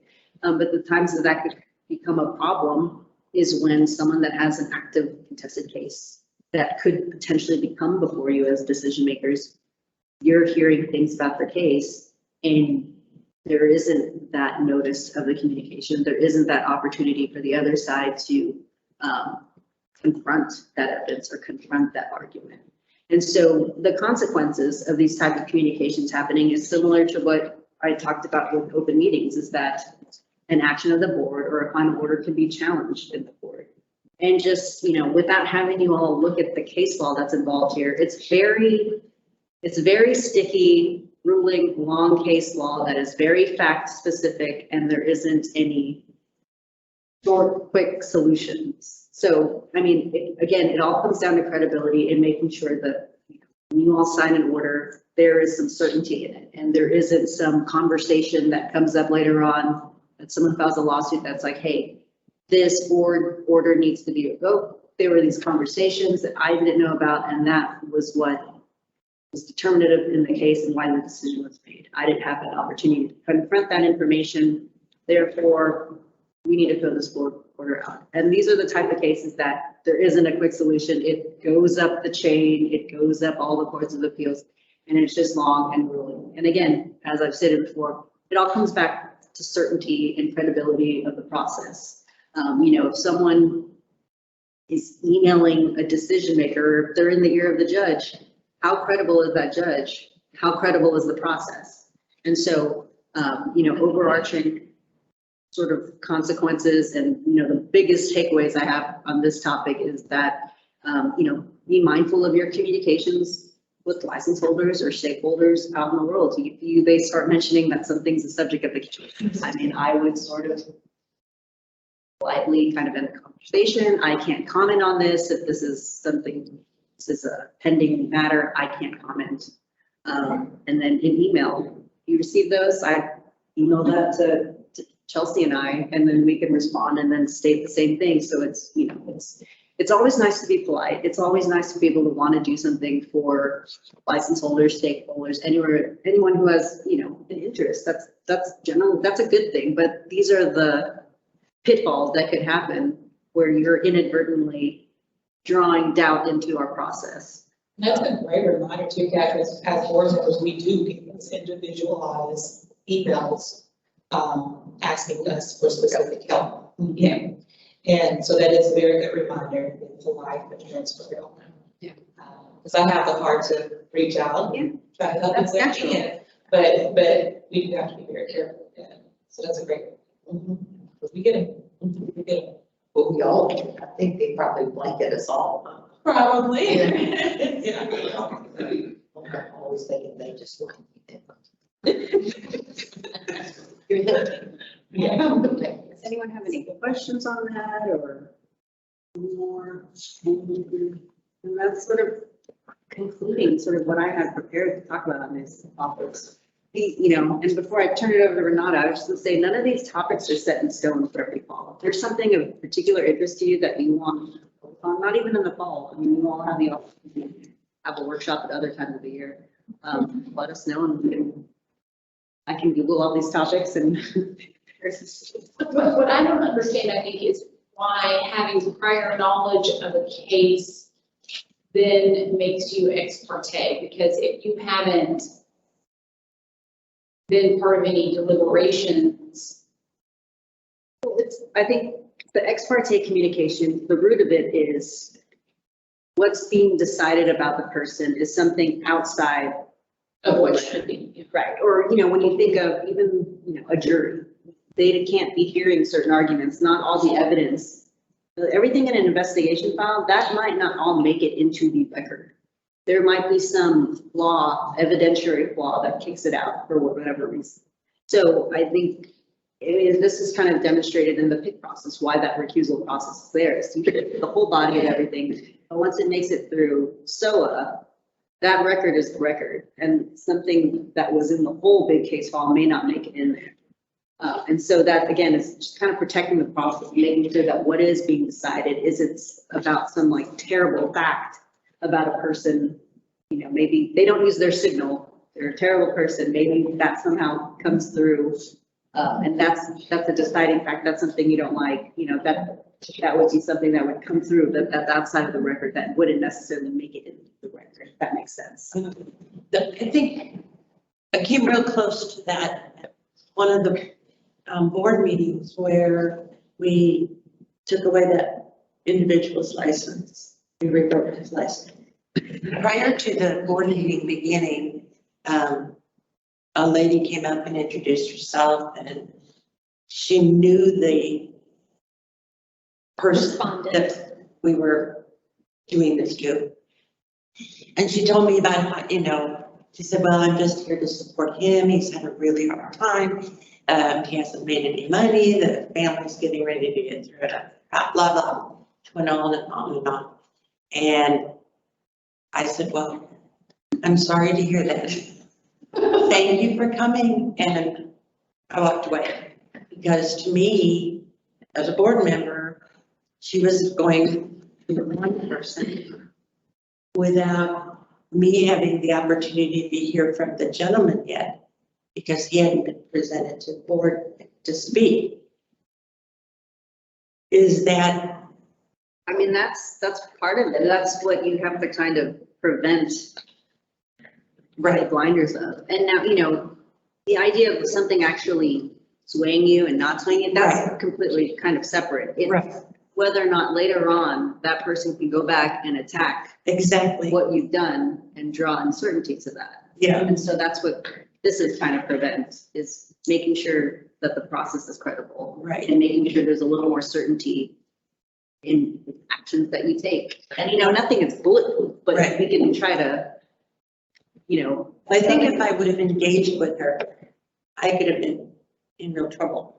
Because maybe she would put something in my head that would have swayed me when, when he gave his testimony. Or she could have said something that when he gave his testimony, I realized, well, that somebody's lying here. You know what I mean? You get all confused. That's what It seems like one of those scenarios where you go, thank you for coming. what I should. Yeah, and if you have something to say, you say it to the whole group in the meeting. So that it can be used to influence. It can't just be me, you just. Right. Well, I had never met her before, and for her to come up, and it just made me really comfortable. So I think that was the way to handle it. It's sort of be polite, but can't, because it's a pending matter. It's like we really can't be having. I didn't even say that. I just, well, it's really nice to have you here. I'm curious if it's appropriate in that situation for a board member to come to staff and say, hey, someone talked to me, it goes to speak to them and say that, this is appropriate, or is it inappropriate? Yeah, you could. I think, in these instances, you're probably really wanting to run. Be gracious to those who are coming. And sometimes I feel like it's very hard to be friendly and gracious and also a state employee, right? And so getting that right. And so you just had, I didn't want to come running to somebody else that never seen me. In terms of fairness to that person, it's not that they know what they're doing. They absolutely don't know. So just in terms of just kind of cutting that off and having that, I was just curious if that was something. Probably more comfortable to be able to do it organically in the conversation. But yes, I mean, you was like can my use second staff name. as any tool you need in that regard to kind of circle back. Don't say, well, we're happy. So if somebody emailed a respondent emailed the entire board and gave some information that was outside of the case file, then what happens? Like before they come, before us, if they say, what's not in the SOA documents is all of that. Well, I think it'd probably be important to want to bring staff into the picture, because then, there is an opportunity to let the enforcement side of staff, the other party, Respond. not maybe potentially respond, or let them know, and maybe they don't want to respond, but at least let them know that they have an opportunity. There's that potential. And I guess the other thing is, I hope your example made everyone's open meetings tingle, like that raises that part of it too. Yeah, potentially hitting reply all and on forward to CAD. But, you know, this is where I think the case law that's on point is there's not very few hard and fast rules and a lot of gray. Because there's this idea of like, you know, it wasn't ex parte, but was it harmful? And, you know, it's very fact specific of like, how much harm did that do? Like how much, that example of someone not using their signal, how much does that sway your opinion? That's different for everybody. And so it's one of those areas where with open meetings law and discussions, it's best practice to avoid those type of discussions than to see how far you can get and it still be okay, because there isn't really absolute clear case law of what a bright line rule is. It's one of those fuzzy areas. And, you know, again, the consequence of this, like with open meetings, is the credibility of the process. Is a board order going to be attacked? And even if it isn't, you know, say at the end of this long litigation, the board prevails, has the damage already been done at that point to the credibility? So, I mean, keep the credibility. So, you know, my advice on that front is just to kind of avoid those situations where you can as best as possible. I mean, I think a way to kind of, the example you gave is to let us know so that we can let staff know. And if it's something that does need to be kind of addressed, or, you know, example, it's before a hearing, that can potentially be something brought forward so that everyone knows and is aware. Yeah. But again, this is one of those. We can't stop bullying, so we can probably hit it. You can't. Hit forward to cat.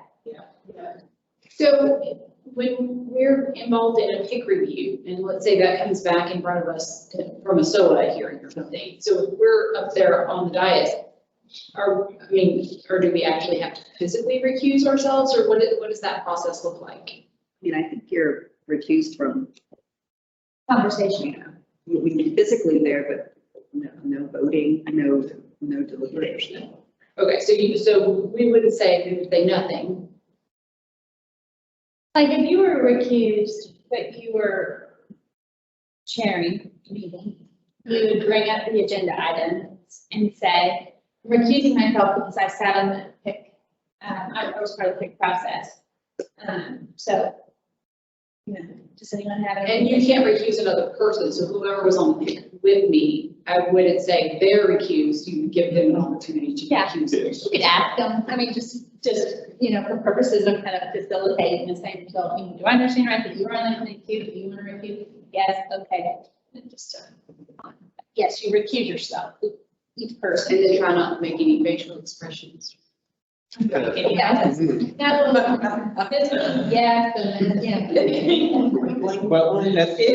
what I was going to say. Over the years that I was on the board, and it gets down to an individual factor too. How comfortable or uncomfortable are you about it? The ones that were more troublesome than the email was just the blind call you got, and they said, "I'm calling you because you're on the board, and I know you would understand." I didn't get the indication that they had already dialed everyone else up. And if I felt uncomfortable enough about it, I would just say, I would like to recuse myself from this discussion. And then that way I'm out of it, and there's still enough board members to vote to make a decision. I didn't alter the decision-making capability of the board to make that. It worked out fine. And it might be good too to tell the person, if you go any further, I'm going to have, so if you think I'm going to be an advocate for you, you're sort of knocking me out of the running for that. So just know that. And I've been in situations as the chair where I've said, I realize I'm going to have to recuse myself, but I need to know what's going on to see if this is a bigger issue. So I'm willing to take that chance so that I can get to the bottom of this. Well, you know, in an earlier example, I mean, this lady approached, and I mean, ex parte could be as simple in my mind as, I just want to gain your sympathy. I didn't ask for a technical thing. I just want your sympathy. Well, that would still be Right. that would still be a conflict of interest. Yeah. That was the feeling I was getting. Recusing isn't, I mean, it's. I heard violin. It's not that, it's just Yeah. drugs. Yeah. Do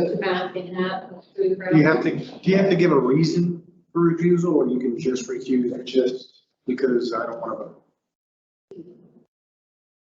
I think you should have a reason. I don't know that it needs to be stated. Okay. Do you?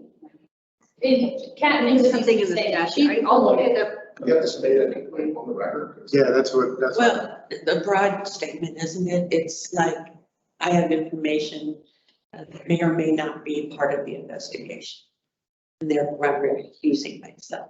I mean, You can think and come back to that. yeah, I'll dig and come back. There's specific, sort of- I know there's some things within our statute that says the basis for it, if there's, a conflict of interest or whatever. Right. But I'll get to it and try to tease out, examples which I like. That's true. Yeah, okay, cool. This person is my brother-in-law. Doesn't- I don't like them already, but, Yeah. but I have to recuse. Because Christmas is right around the corner. Yes. Yes. It does seem like that fact that you were on the PIC committee and it went forward is kind of in and of itself an opinion that you're putting forward. I mean, I think, again, with the case law being fuzzy as it is, I mean, there's some indication in it that there's the presumption that you guys are gonna do the right thing. There's a presumption that what you have done is on the record, but it's a rebuttable presumption. So, whether or not whatever evidence is out there, what conversation has been had is enough to rebut that. I mean, that's sort of a question. The PIC's a recommendation, right, within staff, has the final say on that's worked really well so far, but in that instance, it doesn't necessarily have to indicate how, staff could make a decision Right. opposed, yeah.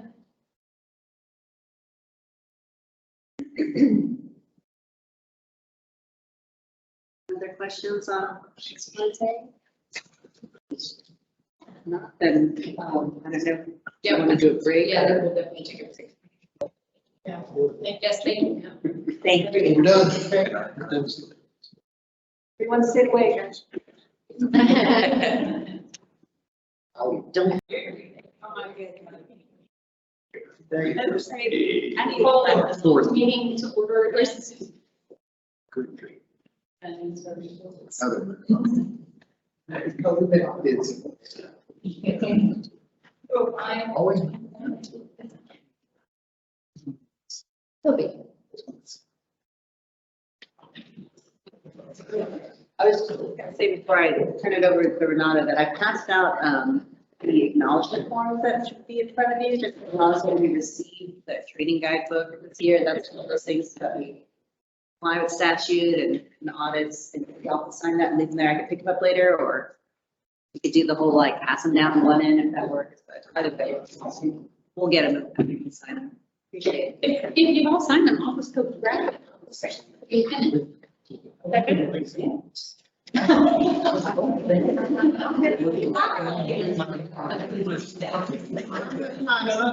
do this anymore. Oh, it's in the record now. They got it.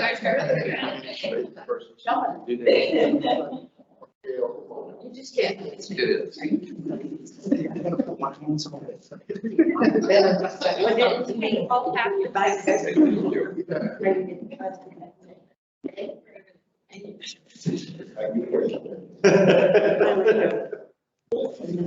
I'm in a question on my fingers, so. All three of them knows.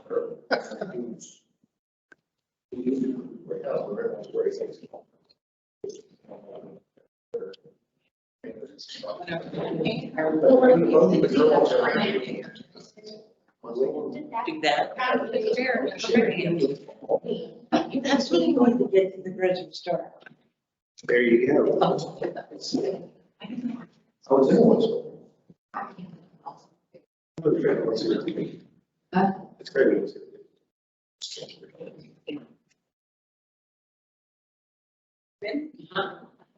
All right, everyone, hopefully this isn't gonna take too long. This is just gonna be a refresher, travel training, travel presentation. Next slide, please. Objectives, we're just gonna go over the rules and regulations for state travel. We're gonna learn where to find our resources to ensure that we're compliant. And we're gonna identify the agency contact. So, big question, where did the rules come from? Well, each state agency is required to draft up and have their agency internal travel policy, which we do. Also, Travel Regulations Act, Chapter 660 of the Government Code, that's the Travel Management Program, the Comptroller's Travel website, the General Appropriations Act, Article 9, Part 5, and 34 THC 522. I'm sorry for interrupting. Is this in our material? No, ma'am. This is just an informal. Okay, thank you. Appreciate it. Thank you. Share, I can definitely give you guys a copy of this and send it to Oh, you. yeah, no levels. Thank you. No problem. I just was looking for the page. Very likely, might I add. So sorry. No worries. Next slide. So our resources, we have 3 main resources: our travel guidelines, our trip checklist, and our travel report. Travel guidelines. So our travel guidelines is this nifty little 4-page document. I think all of you have seen this before. If not, I can make sure that we send this to you again. And it has information about the airfare, car rental, taxis, meals and lodging, other expenses. And so I just kind of wanted to go through the process of how we do all of this. So first, it's Dion. Our recording secretary is your first point of contact. She will generally contact you guys 30 days before the next meeting and offer to assist with making any of your travel arrangements. So please send her, Ms. Dion over there, please send her your requests and your preferences as soon as possible, because a lot of times availability will decrease and rates will increase the closer we get to those meetings. So after receiving your information, then Ms. Dion will book through National Travel System, NTS, for your airfare if you're flying, and your hotels will be booked through Hotel Engine. So Hotel Engine, what is Hotel Engine? Hotel Engine is the contracted platform that state agencies are required to use in order to book lodging for official state business. It's essentially set up like Expedia or Travelocity as an online booking tool, and as a means of convenience for our travelers, we have an option for direct billing. And direct billing is when the agency is billed for the hotel stay and not the individual traveler. However, there are certain requirements to meet in order for your trip to qualify for direct billing, such as you can't have any personal days built into your itinerary and no hotels outside of the max GSA lodging rate. So if your travel itinerary and your preferences qualify for direct billing to the agency, Dion will book it as such. If your travel does not qualify, it'll be booked as usual using your credit cards or the credit card information that you provided to her for your travel arrangements. I just want a little comment. I want to thank Dion for, I sent her what I thought were pretty decent travel arrangements. She wrote back in an email, would you rather take this flight and spend the hour and a half on the plane, or your flight, which was like 4.5 hours with the layovers and all the other things? And I do have to thank you for pointing that out to me, because I was like, no, I don't like the layover. So it was very nice. I appreciate it. She takes a lot of time and effort going through all of that and looking at your preferences, trying to make sure that she gets you guys here in the quickest amount of time and most economical means. So we do appreciate Ms. Dion for everything.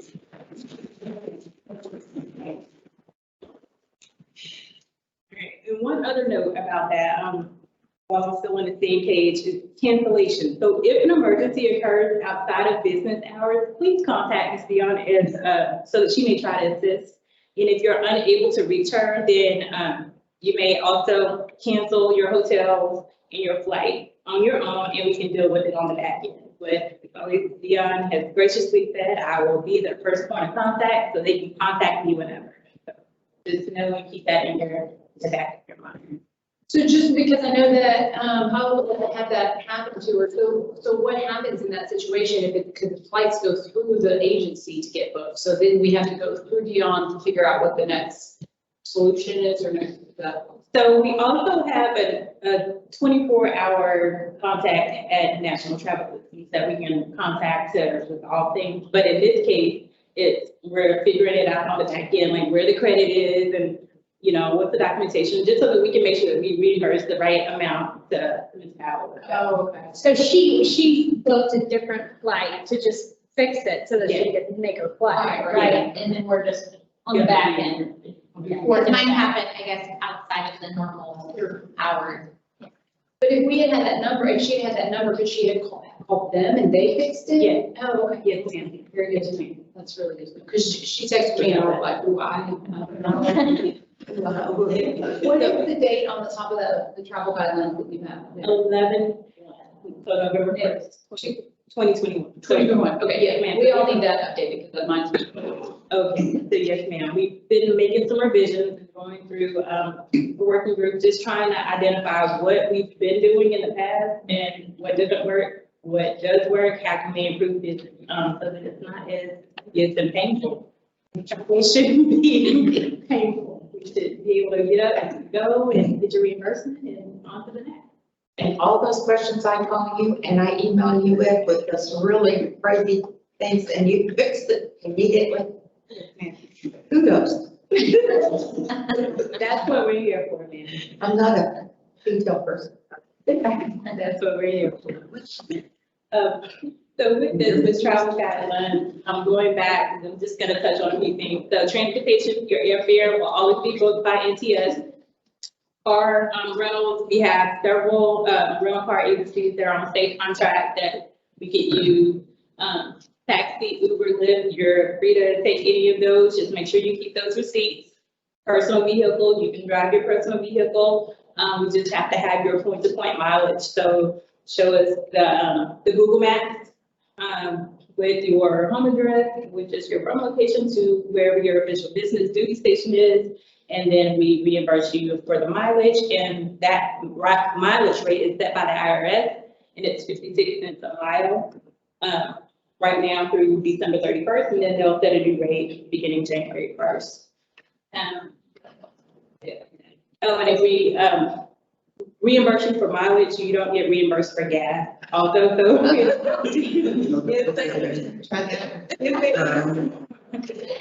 now, if you take a rental car, you are required to, return the rental car full of gas. And we ask that you never buy the prepaid gas from the rental car place, because generally it's more expensive than you just going to the service station and filling up the vehicle on your own. And you submit that receipt and you can get reimbursed for that. But please do not submit reimbursements for your personal gas. And because we say no.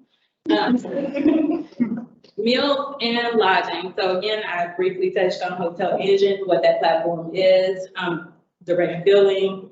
It is an option that's available if your trips qualify. If they do not, they'll just be booked as normal. Per diem rates for your meal.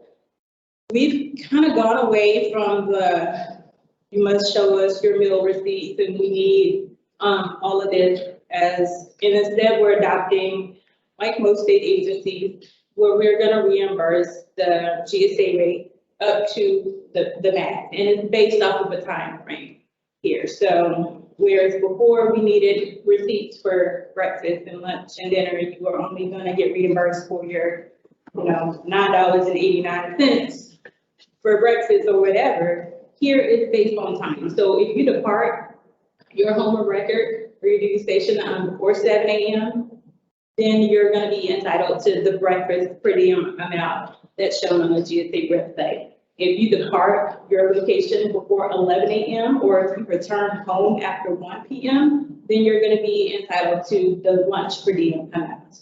And then the same thing for dinner. If you depart before 5 or return after 7 p.m., you'll be reimbursed the dinner per diem amount as shown on the GSA website. And so that's something that is a change from how we've been doing it in the past. And I think it makes things a little easier and streamlined, and we can budget a little better by having some constant numbers and having, the GSA website to refer to and to forecast in that. Non-reimbursable expenses under your meals and lodging would include things like your tip, your gratuity. any alcohol. We can't reimburse any of that. That's it. That's all you. You saved me a lot of paperwork.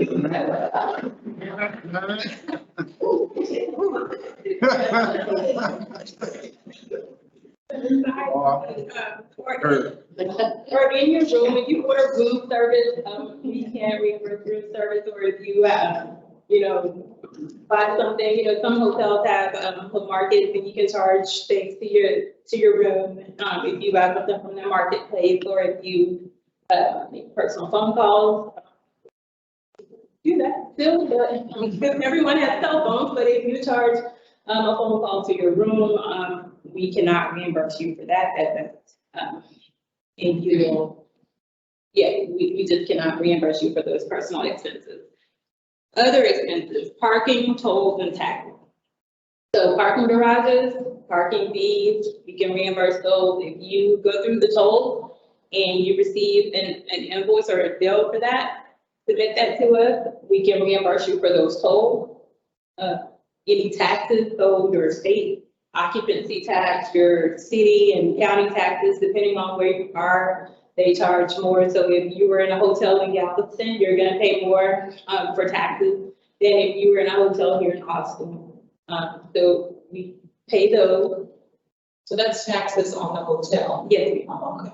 Yes, ma'am. We are tax exempt, and so sometimes it's a hassle to remember to get the form and give it to the hotel when you check in, so that they don't charge the taxes. But if they do charge the taxes, then we will reimburse, because we get reimbursed from the state. We get a refund from the state. And then your compensatory per diem is processed by HR. So we put that in here just so that, as a reminder, that, that is going to be handled by HR and it's direct deposit. And so for each official business day that you're performing your official state duty, you will get compensated for that. And then at the end of your travel, generally, Maria, the administrative assistant for Financial Services Division, she's also our travel person. She will be here with a copy of a travel report preemptively filled out for you to kind of expedite the process, because that's one thing. We didn't want the processing time for travel to take a long time. Sometimes, you leave, you go home, you forget about the receipts, and then here it is 3 months later, and you're like, wait, I didn't get reimbursed for the time I traveled. And so we try to help out by having some of the information already filled out. And so Maria will have this travel report preemptively filled out. If she knew that you drove, or if you flew, we already have that information. We have your address and file, so we know you had to drive, someone had to drive you from your home to the airport. And so we can start filling this stuff out for you in advance, and then collect your receipt at the end of the meeting, and then we're able to go ahead and just get that processed sooner. So that's one thing that we're really trying to work on and expedite the process. And then lastly, if you have any changes to your plan, or if you need any assistance, your first line of contact is going to be Dion. She is your travel coordinator. And if you need any help with your reimbursements or have any questions with those documents, Maria or myself can help you out with that. And that concludes my presentation. Actually, I kind of covered everything else without going to the slide. Oh, that's fine. So your trip checklist, I'm sorry, I went through everything without going through the slides. I just started talking. But the trip checklist, when you turn in your receipts, your travel report, just make sure we have your lodging receipt, your car rental receipt, your gas for your rental car, your Google Maps, any Uber, Lyft, taxi receipts, parking receipts, and tolls, and just include them with your travel report. And the travel report. It's this document that I showed you. It is an Excel document where we can calculate the totals, or they'll print it out so that you can sign it while you're here, or if you don't sign it, you can send it to you and you can sign it using DocuSign and send it back to us. And we'll calculate that information and it tells you how much your reimbursement is gonna be at the bottom. So you'll preemptively kind of know what to expect. Nice. And then our contact. So Amber Canton is our contact for track. She's the recording secretary and travel coordinator for that. Dion is our travel coordinator. And then MJ Griffin is the executive staff travel coordinator behind, and then Maria Lee, by next to her. And then of course, financial services. Yes, please send that to us. Yeah, yes. Oh, I can send That that. one, send that, I can email that to you right while I'm sitting here, so. right now. Right now. I'll get my dad. Like, Yeah. I'm waiting. Thank you, ma'am. Thank you.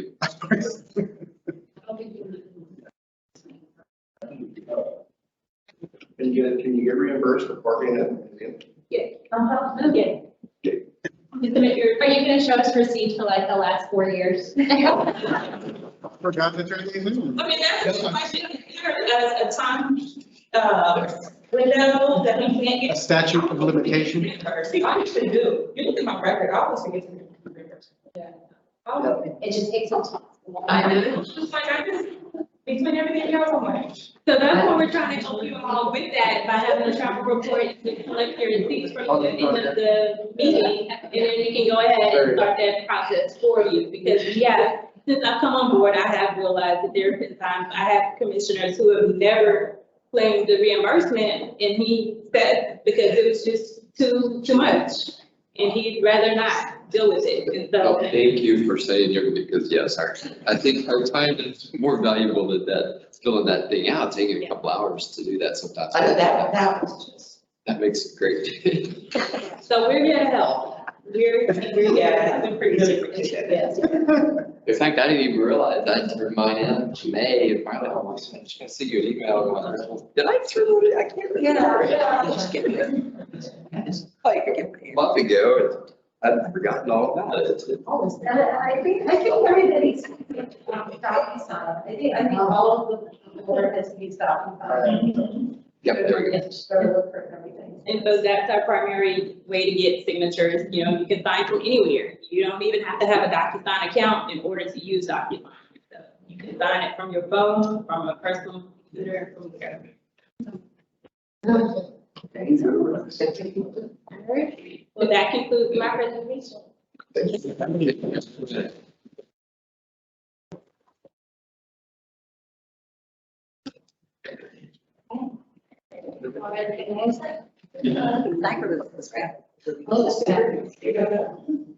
Interesting, you didn't have as many questions as Kat.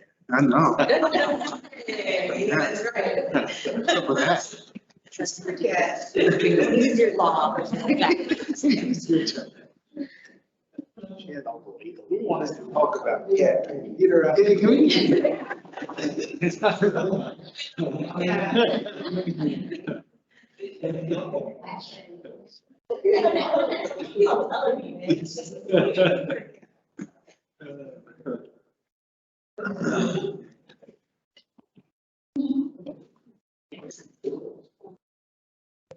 Okay, this item can be as short or as long as you want it to be, right? So it's a separate. Which one's that? Ooh. Let's see. What's that? That concludes, agenda item 3, so we can move on to Madam Chair. Oh, I'm sorry. Move it on. No. Next agenda item. Oh. Yeah. Yeah, let's be all for. So there's another one. Okay, so that takes us to agenda item number 4, for review of staff reports. That's not. So this was the item where, we sent you that historical kind of set of different staff reports, so you can see the type of information that have been provided previously. I know a couple of the directors have some suggestions. They have some potential changes for the reports, but it's really that opportunity to see if you all had any, or if you all had any suggestions, if you could like see different. So I don't know. if you wanted to start it. Well, so my thought was, and I sort of over time since I started, looked back at previous staff reports and compared it to, you know, what we get now. And I feel like at some points, something just drops off. And then you go back to sort of look at the historical, and you go, okay, that just stopped, but why did it stop? And so I would prefer if something isn't going to be included, that there be, I think it was like the examination rates or something, just, you know, stop suddenly. And so I would like for at least the education committee to, you know, or the committee that oversees that certain thing to be aware of that, or, you know, have some input into that. But I would also like for each committee to take a look at the staff reports, the budget committee, look at all the budget staff reports and say, is this giving, you know, us all the information that we need? Should there be something different? So I would like for each committee to look at the things that are specific to them, and then anything that's not under a specific purview in that way to come to executive for us to do. Because I think sort of in this format, it's a little bit difficult to dial into nuances of all of that information, and as a group collectively say whether that information is valuable or not valuable. So, but I think that if we put it as an agenda item at the committee level, then maybe, you know, we could devote some time to that specifically. And I think also what I would like during that time that each committee spends on this, to look at past reports that aren't included anymore, so that we can say, oh no, we, you know, because you don't know what you don't know, right? So if something's available or was available at some point, look at it and see if it's something we want to include again.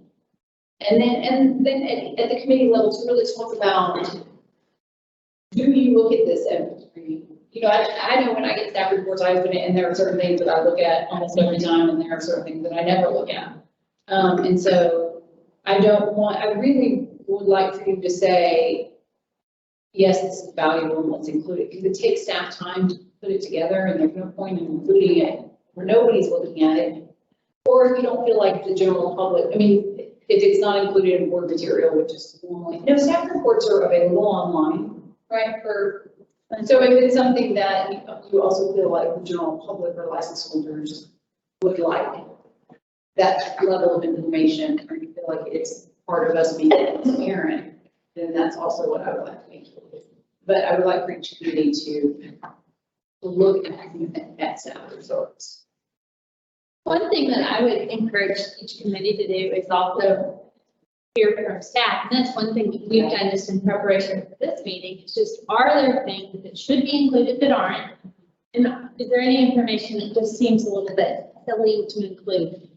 From staff, I'd like for you to hear from them, and really nothing came up in that that's different. I mean, the budget report looks a little bit different this time than it has. That was the request of the commission. It shouldn't change content, it's for readability. But another thing that came up is like in IT, well, website usage just kind of remains pretty static. Well, but we started reporting on that when websites started, you know, when we were curious to know how used a website would be. I mean, I don't know that for sure. Steve has said, you know, this just is static. It's always static. It goes up like with the number of license holders. So do you want that information? Well, right, and we're not making any policy decisions based on it, or we're not budgeting for it, or. And one thing I'm constantly asking staff is, what is our next vulnerability? What do we need to be looking at? And then we want to be reporting that to you so that you can be making decisions. So I think those conversations are perfect at the committee level because it's pretty granular. Yeah, but if there's anything that staff is prepared to speak on today, then I would love to, you know, have any of those conversations, but I don't want this to be the all and all. I still want it to happen. I'd like to say one thing here. One of the things that at least I felt when we got hit with sunset, I mean, I feel like the board, I certainly felt this way, had no context for the predicament that we were in. As an appraiser, I just knew it took an hour to talk to somebody on the phone. I never knew that it could be better than that. And so I think one thing that the staff reports do for me is give us some context of where we are. And I would even like to see that even be a little bit more robust with the comparison to where we've been.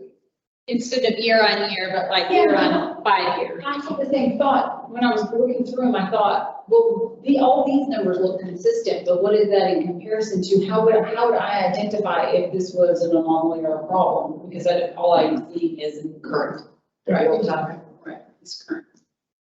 So maybe that's some of the things that one thing that I thought about while I was looking through some of these is that on the AMC, the total number of AMCs, all of a sudden we have 177. Well, that's a lot more than we've had for the last several years, but that information isn't anywhere on that report. So it's like those little pieces of information, because I'm only thinking about how we're gonna budget for that type of thing. Yeah, you may have to shift around money if we were, growing in that sector. So that's the kind of like nuance into the staff reports that I would like for us to look at, on a committee level, but to sort of think about what does this piece of information do for us as decision makers?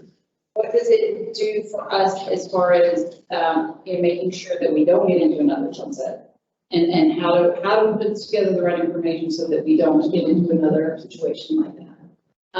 And without overwhelming staff and their resources of putting the information together, and then also transparency to license holders.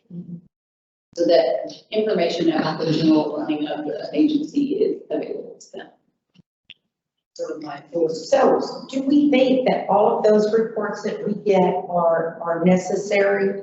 And I think, especially like for certain committees, yes, I think that is, but for a different committee, Well, they really need like, that. that's the thing, is like the answering emails and all those things.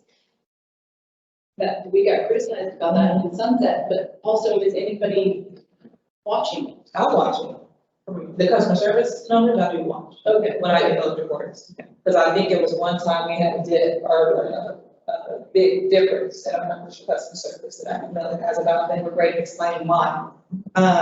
But yeah, I do watch the customer service numbers, the emails, how long it takes to get back with them, Awesome, and so if there's anything that So I'll catch it and I'll email Tony and Margaret, I'll say, hey, why did this happen, this all. Well, customer service is very important, and that's what. And that was the big, so that's not the area.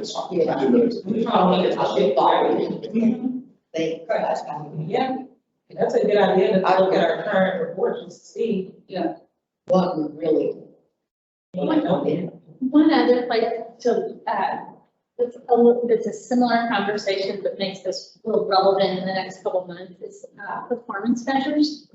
Performance measures are reported in our every 2-year strategic plan. And so at February's meeting, one of the things we need to do is to look at those performance measures and see if you think they are what they should be. One of our performance measures is hold time. Should it be 1 minute? Should it be 2 minutes? Should it be 0 minutes? No, it shouldn't. That means someone's staring at the wall a second before someone calls.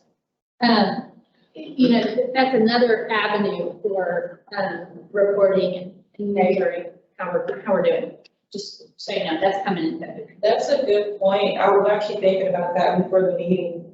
I mean, I remember us approving the strategic plan or whatever for the board meeting, but then that was kind of it. But if that's what's structuring how we function as an agency in terms of our success and what we need to improve as a board, we probably should be looking at that more often. So that, what did you call it, the vulnerabilities don't just, catch it a little early. And much of our reports and the performance measures, it talks to each other. We're reporting on many of them. But making this it's just a meaningful part of the conversation. But basically, we've got customer service and what our response time is there. In enforcement, it's all about time, complaint times, through the various steps. Yeah, and then licensing, the audit times, all of the processing. I mean, I think those are the big things. And, we can always get into the minutia. My thing is I want to have the critical information that we need, but I don't want staff to be overburdened because throughout the years, we've asked for something specific, now they have to do that every time. You know, it still needs to be big picture stuff. We don't need to micromanage the processes, but as long as we understand that, you know, I know this is old, but it says the whole time is 2 minutes and 16 seconds. It's really good, and that tells me everything's being in. And so that's just kind of my perspective on what I want to see. That one of the things that we're starting to report on the commission side, because we on this side as well, is communication and outreach. You know, if it's on the website, how much engagement, you know, how many people are responding to Facebook posts and kind of that interaction with license holders. That's less of a performance measure and more of just a, what are you doing to interact? Appraisers are so old, they don't even, they don't. I think it's probably more of an issue with sales issues with records. That's true. But that might be one thing, you know, maybe one or not. So as a, I don't know if this is a proper form to suggest this, but as a to-do for the board, can we look at the staff reports and what email Kat and say, hey, or how do we deliberate to see what changes are needed on the staff reports that we're getting? Is that during a board meeting? Is that this type of forum? I mean, we can certainly do it now. I think that, I mean, we can do it from a high level now. I don't know that we have the time. I really want to make sure we get into that discrimination case. Right, that's something as a follow-up to the conversation. I think what the chair is saying is that if each committee is assigned a collection of reports for their review and determination of what they want changed, then that can be brought. That's a good idea. Well, but I also, because I don't think that I would have necessarily had customer service under in your committee, but if that's something that I think you find I can valuable. definitely look at it from the finance committee to see what I need and what I don't need. Right, But yeah, like the other overall staff reports, right. like at what point do we let you all know, So then maybe the committees do their thing, and then we bring it to everybody and say, the budget committee has said these are useful and these are cutting. And someone says, no, I will get that every time. Does that sound like a? And then executive covers everything that's not committee related, like customer service. Okay. And each committee chair can report what their committee. So then you can be on the next agenda. Yeah, so we can do that. Maybe I can bring it to a board in February. And,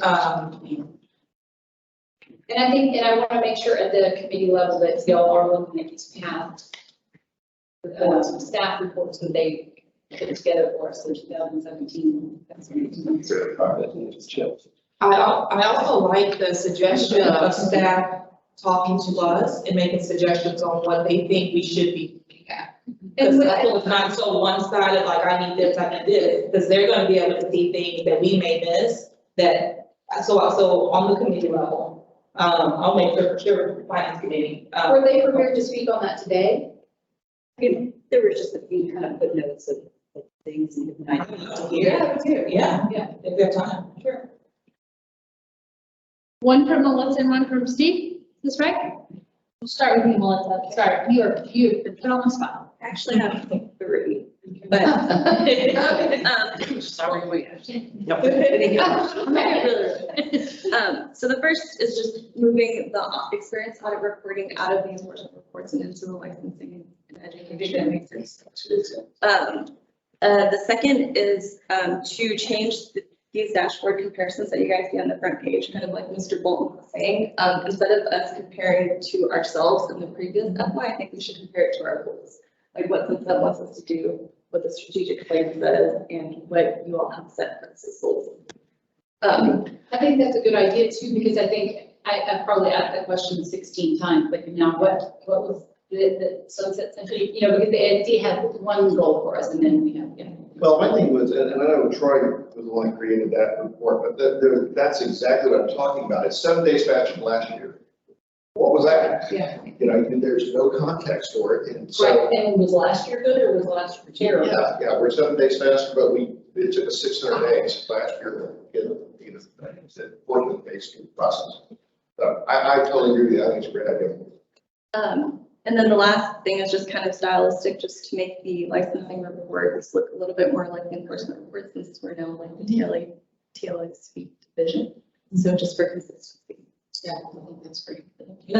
So did you say that in the enforcement part that would be in line with comparison to what the strategic plan had? Well, so, for example, for complaint resolution, Sunset wants us to get it done in 180 days. So we can compare to that. For experience audits, board has asked us to do it in 60 days, so we compare to that. For licensing processing times, the strategic plan says for us to do it in 14 days, so just compare to that. All of the metrics that we are required to meet. Yeah, and I think it makes sense, when Renata comes in and is now doing over finance, if the reports that were there before her don't really align with the way that she sees things, the way that she looks at them, then let's change them so that it matches your style, so that you're presenting something that matches the way that you think of things. Just let's make sure that budget committee sees that and that, okay, now I see why we're making that change. Sure. Do that, as opposed to just changing it. But I do want it to, I want it to be aligned and say things from Melissa too. Be aligned with the way that she holistically looked at the department that she's in charge of. Perfect, okay, and then Heather, question. So we've been talking a long time about the IT report, and the numbers that you see have been static since before I got there. And if they're useful, I'll continue to provide those. But maybe what I heard was that you'd like to see something that goes back further to see how we progress. But again, we've been using websites for a long time. Our online utilization for initial apps and mules have been flat for a very long time. So if there's value in that, I'll keep doing it. However, I have started adding some project updates to kind of the overall summary as to what's going on. We've got some really cool stuff going on right now. We're replacing our entire regulatory system. We just finished the complaint module for the enforcement folks, and we started working on the Experience audit. Thank you. Experience audit. And so maybe you'd like some more detail on that. I provide a report to the staff, to the senior team weekly on those things. I can pare something down like that and provide that to you as well. And just say, hey, we like that, we don't like that, with red, yellow, green kind of statuses on those things, if you would find that. One of the things I love is the executive summary, because just at a glance, you get all the information of what's going on, what's changing, and having something like that on the big, capital IT projects, I think this would be great. Yeah, we're technology. There's way cooler stuff going on. Website hits and things like that. Let me know what if there's anything specific you ever want to know about how that's impacting technology that's impacting real estate. Happy to look into that and provide a one-off report or an ongoing report on it as well. So. Well, I want for us to see the way that you look at it.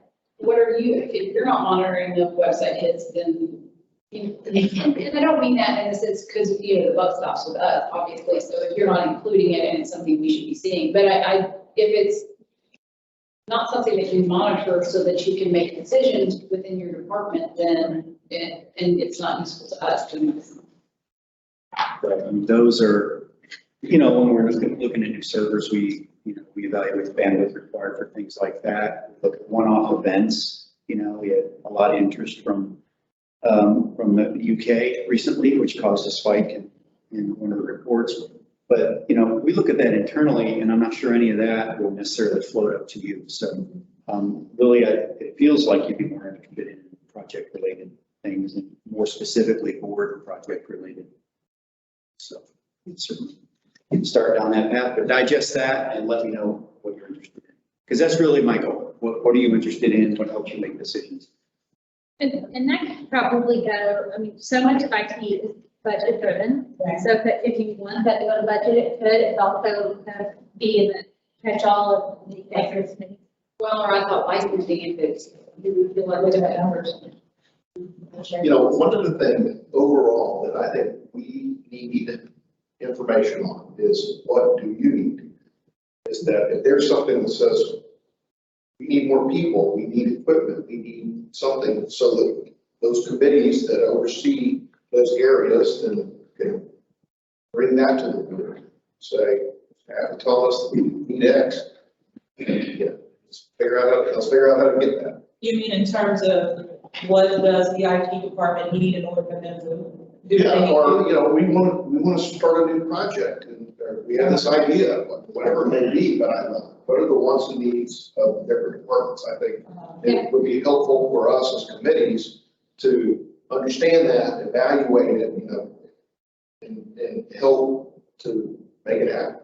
Absolutely, and I think most of that comes up For finance, well, yeah, that, if you guys are not already doing that would be a good thing, and thank you very much thank you very much. If staff is not already doing that, they should be doing, that would be good to do prior to setting and reviewing the budget for the next fiscal year. To make sure that some of those initiatives and creative ideas are considered when we do our budgeting. That's a great point, because sometimes we just look at the line item numbers, but sometimes we need to know what the reason is behind. And I'm sure you can set a system. I mean, ultimately, it's your, agency to run. So if somebody says, we need more cookies right now, and you can say, that's the program. So Chelsea, do y'all have that internally before we go through our budget review? Yes, ma'am. Okay. Yes, no, we do. Yeah. I'm happy to Okay. We talk amongst directors and get requests from each of them. Okay, And then that comes, in fact, some of the language in our budget review was, as approved by me, and which I felt a little funny about, but it's only because it came from the directors to me and ultimately to you for approval of the budget. But nothing if I wanted to see, are you asking for 4 new staff? That's a little ridiculous. Okay, let's see what we can do too. So you're describing it before it hits the finance committee for the most part? Yes. Yes. But I want you to feel confident in what you're seeing in terms of, I'm not pushing much down. I just want to make sure it's reasonable in terms of, and realistic. There's some things I feel like we are fulfilling our needs very well with our current budget and with the grant opportunities that we have staff who are thinking very creatively in how to get what we need. But we will always bring needs to you that will likely come in the form of a budget variance. If something in the middle of the year would, if we need something more than the budget authorized, we can come to you and say, you know what, we need $1 million more for IT because ... I'm just kidding. That will not happen. That is, yeah, this season. But no, it's good to know that you are listening to the directors prior to it even hitting our committee in terms of new innovative ideas, like you were mentioning, if we need more staff, more equipment, whatever. Okay, so then it's good to know that process is pretty much already happened, before we look at the numbers. If anything is outside of the budget, I appreciate you making a comment, Chance, on just, that you want to hear about it. I'll make sure that. I've just been mentioning it, and I know that upgrading IT, that's going to cause great efficiencies and all stuff, but it's $1 million, $2 million, whatever it is. And, but if we can continue to innovate in a way that it's not outside the bounds of how much money we have, we want to facilitate that. Especially with those grants. Oh, yeah. That was great. But I will say that let's not, as a board, get distracted by the old Mixon Building Fund and take our eyes off of hallway time. Do you know what I mean? I mean, we don't. The accountability stops with us, and if we aren't making sure that we can see what's happening inside the agency and that we're accountable to our license holders, right? We're not doing that. I just want to review what we're talking about. So as I understand from the conversation, we in committees are going to look at the reports we receive, see if there's things that we don't need or things that we need more information on. In the meantime, the staff will also be looking at the reports they provide and making suggestions for how they can be streamlined or things that are just not relevant, like from IT, that it's just been consistent for years. When we get all that information, a couple of weeks before the February meeting so that we are ready to really speak about it intelligently. Is that the plan? I just want to make sure. I think you're exactly on track, but I think at the committee levels, we will go through those, whatever. Absolutely. We'll assign each, committee a certain subset of them, and then you'll come back to the board and say, our committee recommends that we keep these.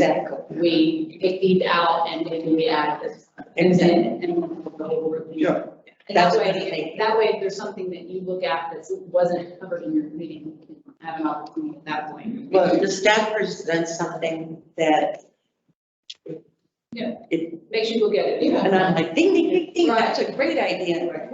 Then I want to be able to make sure that we either hear from the staff person or that I speak up and support it. I think both sides can be happy here, but we have to communicate.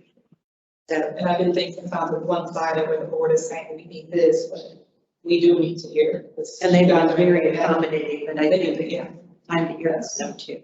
Okay, And don't once waste again, we time. have to give you feedback on it. We have done that exercise before today. And we had Melissa's and we had Steve's time. So something else kind of dribbled up. Right. But I think that has been. Yeah, we all like, they'll come to us in real time. Yeah. Okay. Any suggestions? Before we move on, from the IT side, can we get a follow-up email with some ideas that you would like to see the board review? Just to kind of help us think through, and we may not say yes to all of them, but I do definitely, I personally like the project, the upcoming project. But anything else that you can think of that may be important for the board to review, if we can see that, then make a determination if we can include it. That'd be awesome.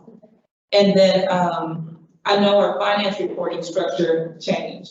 So can you all give me some insight on where that came from? So, at the last commission meeting, back in August, one of the commissioners, was it during our workshop? So commission has a workshop, Right. every meeting. So during our workshop, the idea was thrown in and proposed that, we perhaps update the look of our reports and have, less numbers, just high picture, 10,000 foot view as opposed to the details and everything, and just provide them something more palatable.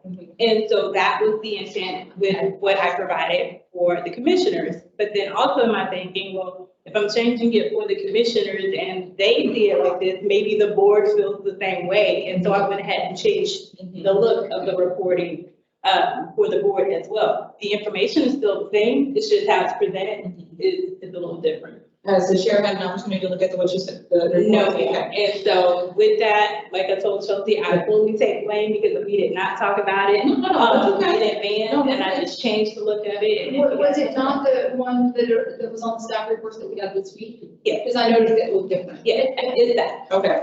And what I saw though was that essentially it was, the look of it was different. Was all of the details still there? The detail was still there, Okay. but For finances, let's never take out all the details. If So you want to have the full Excel, table here, and then here do the big picture items, that's perfect. So don't ever take out the movie. I think that I am 100% on board with you. I am a numbers girl and I am a line item girl. So I like detail. And some people don't need that level, but on the finance committee, I need that level in order to make proper decisions. The pictures are great, and some people are more visual and like to see the chart. But for me, me in those meetings, I'm looking at every single line. Okay, what was that $2 for? And I love Right? And so I like to see that. Let me give some thought to it, because what I don't want is to create extra work, because I know you're trying to please both sides.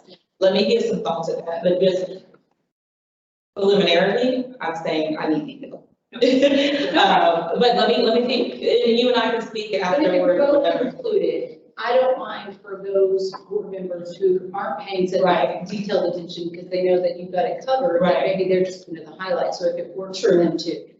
Yeah. And if I may, there were only a couple of categories that rolled up. So like for your operating expenses, when you look at the detailed list, it's broken out by membership, registration, supplies, things things of that nature, they all roll up to other operating expenses. On the new report, it just is operating expenses, like total amount. However, we do have that detail. And then what I'll say in that meeting is, well, what did this make it? How did you come up with this number? I'm gonna say it every time. And so I'm gonna wanna see that level of detail for our committee. Yes, ma'am. But like I said, let me give some thoughts to how it affects our finance committee and then I'll get with you.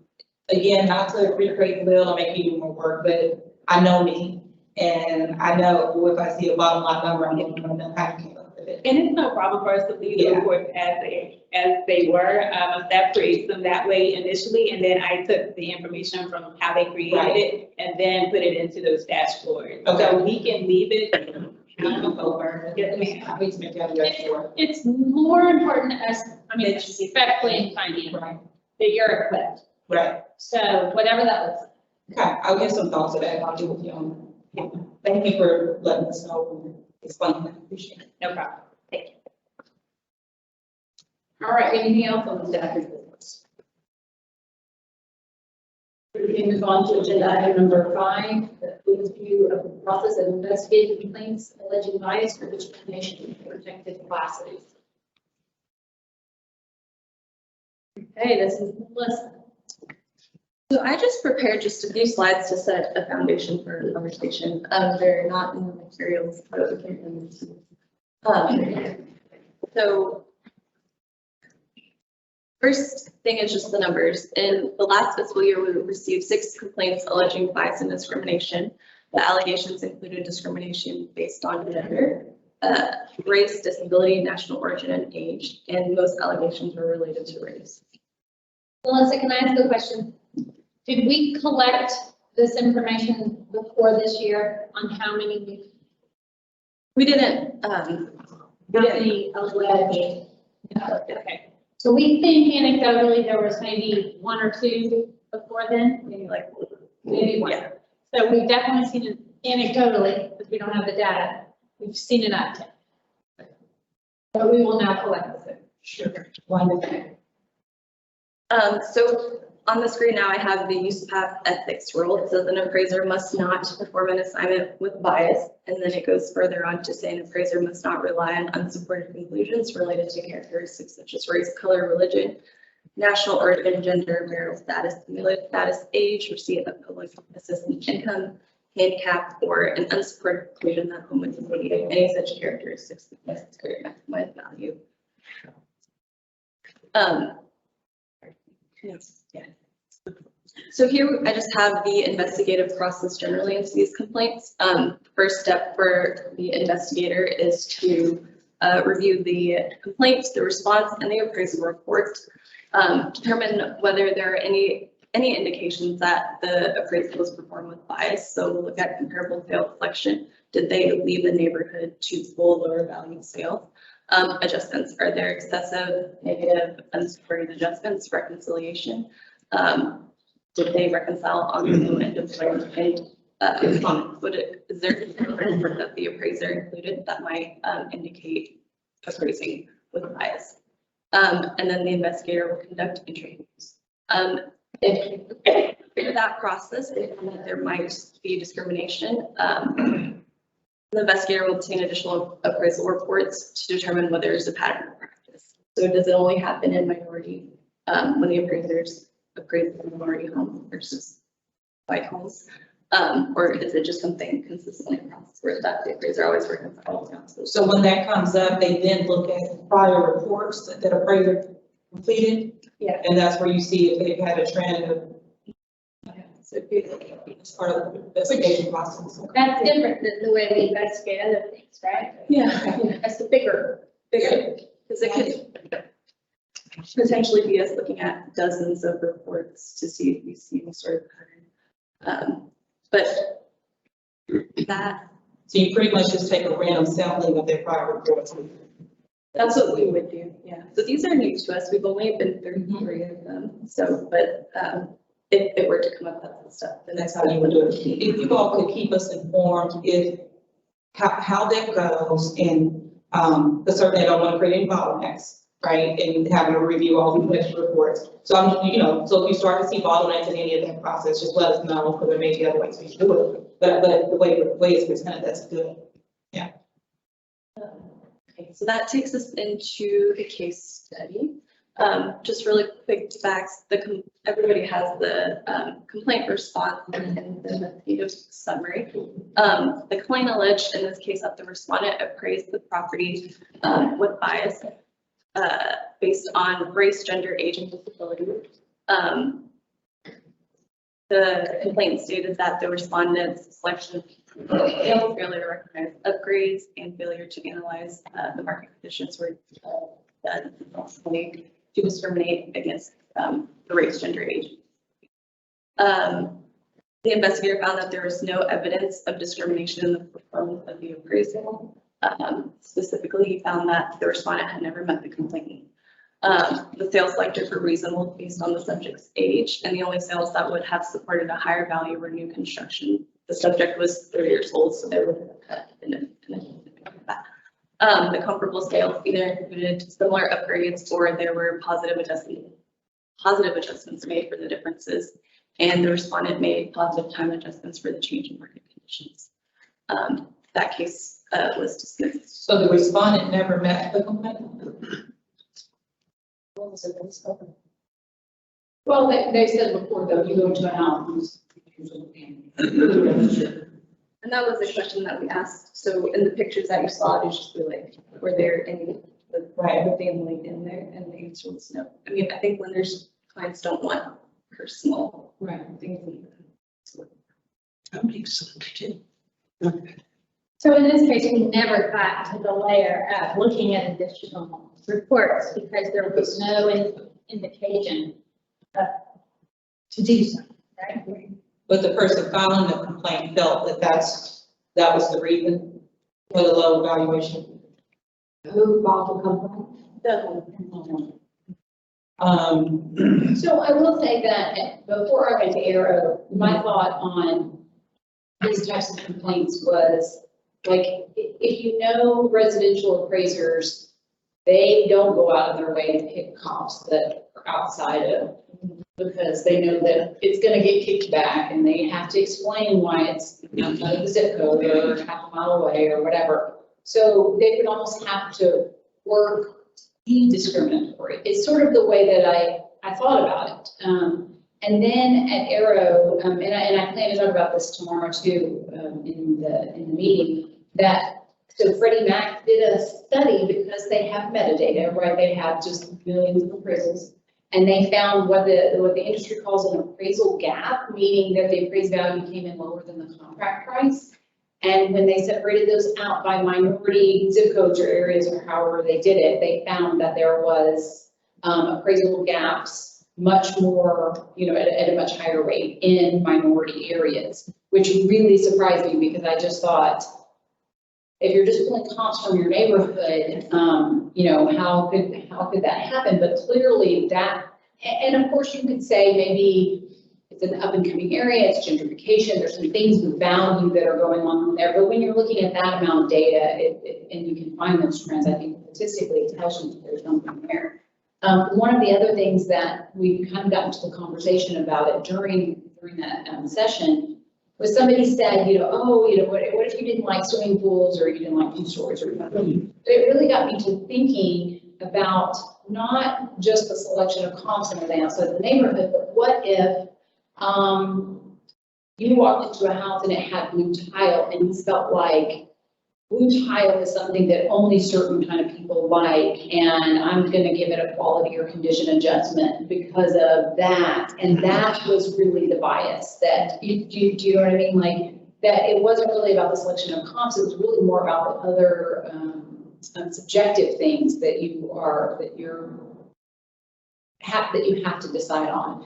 And so I think that this is definitely something, I know that you said that when you go into the ATA meeting that there is some pushback from, how could you dare say that you're, and is there a problem? We all think anecdotally there's a problem, but if you can't prove it, then are we trying to fix a problem that doesn't exist, just to show that we're doing something? So I think that we have a lot of work ahead of us to explore this and explore what it is and how we can help, what we can do to help, and we have the tools to help. Yeah, I agree with you. I think we're on the very surface level of all of this right now, just because we haven't had a chance to dig deeper. When you talk about certain, zip codes or certain neighborhoods that you saw that gap in, that's where we really need to make sure, and again, we don't necessarily govern this, but that's the importance of diversity in our industry, right? Where you need to have more diverse people in the industry in order to go into those neighborhoods and realize, hey, this is what we do, right? Where someone else could go in there and say, oh, no, blue towel is not, that's not gonna fit on. Well, depends on who's looking at that, right? So that's the importance of diversity in the industry is because you have other people that can relate to those neighborhoods, those types of homes. But yeah, we got a lot of work to do, because I mean, it's, we're very surface level now, which is understandable with the interest of just taking that topic, but, we just, yeah. Yeah, because you could say, you know, you chose Counsel, I mean, that's something that's black and white, right? Like there was 3 other, I mean, of course, the selection of Counsel is always an opinion-based thing, but you could really, but that type of thing, I don't know how from an enforcement standpoint, you could tackle that type of bias. I think that it really points to the fact that because it's not black and white, that this is going to be more of an education of our license holders. You know, even me who has really thought about this topic, and then to go into that conversation and come out of it and have a new opinion about it, I thought, okay, well, so maybe that's, we lead with education as opposed to enforcement on this issue. And even where maybe people think that they don't have bias, to come to understand that we all have bias and how to recognize that and how to be better appraisers. I know that I walked into a house, looking at a house, and I realized this is gonna need thousands of dollars worth of new paint. Right. And then they tell me the price. I'm gonna assume, well, it's gotta be lower than that because Right. this house is not like the other houses in the neighborhood. The outside is pink and blue.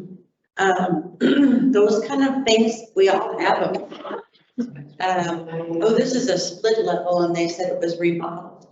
Well, I mean, a sunken living room and they had said remodeled. Well, sunken living rooms went out. Right. Maybe, or, no, not that.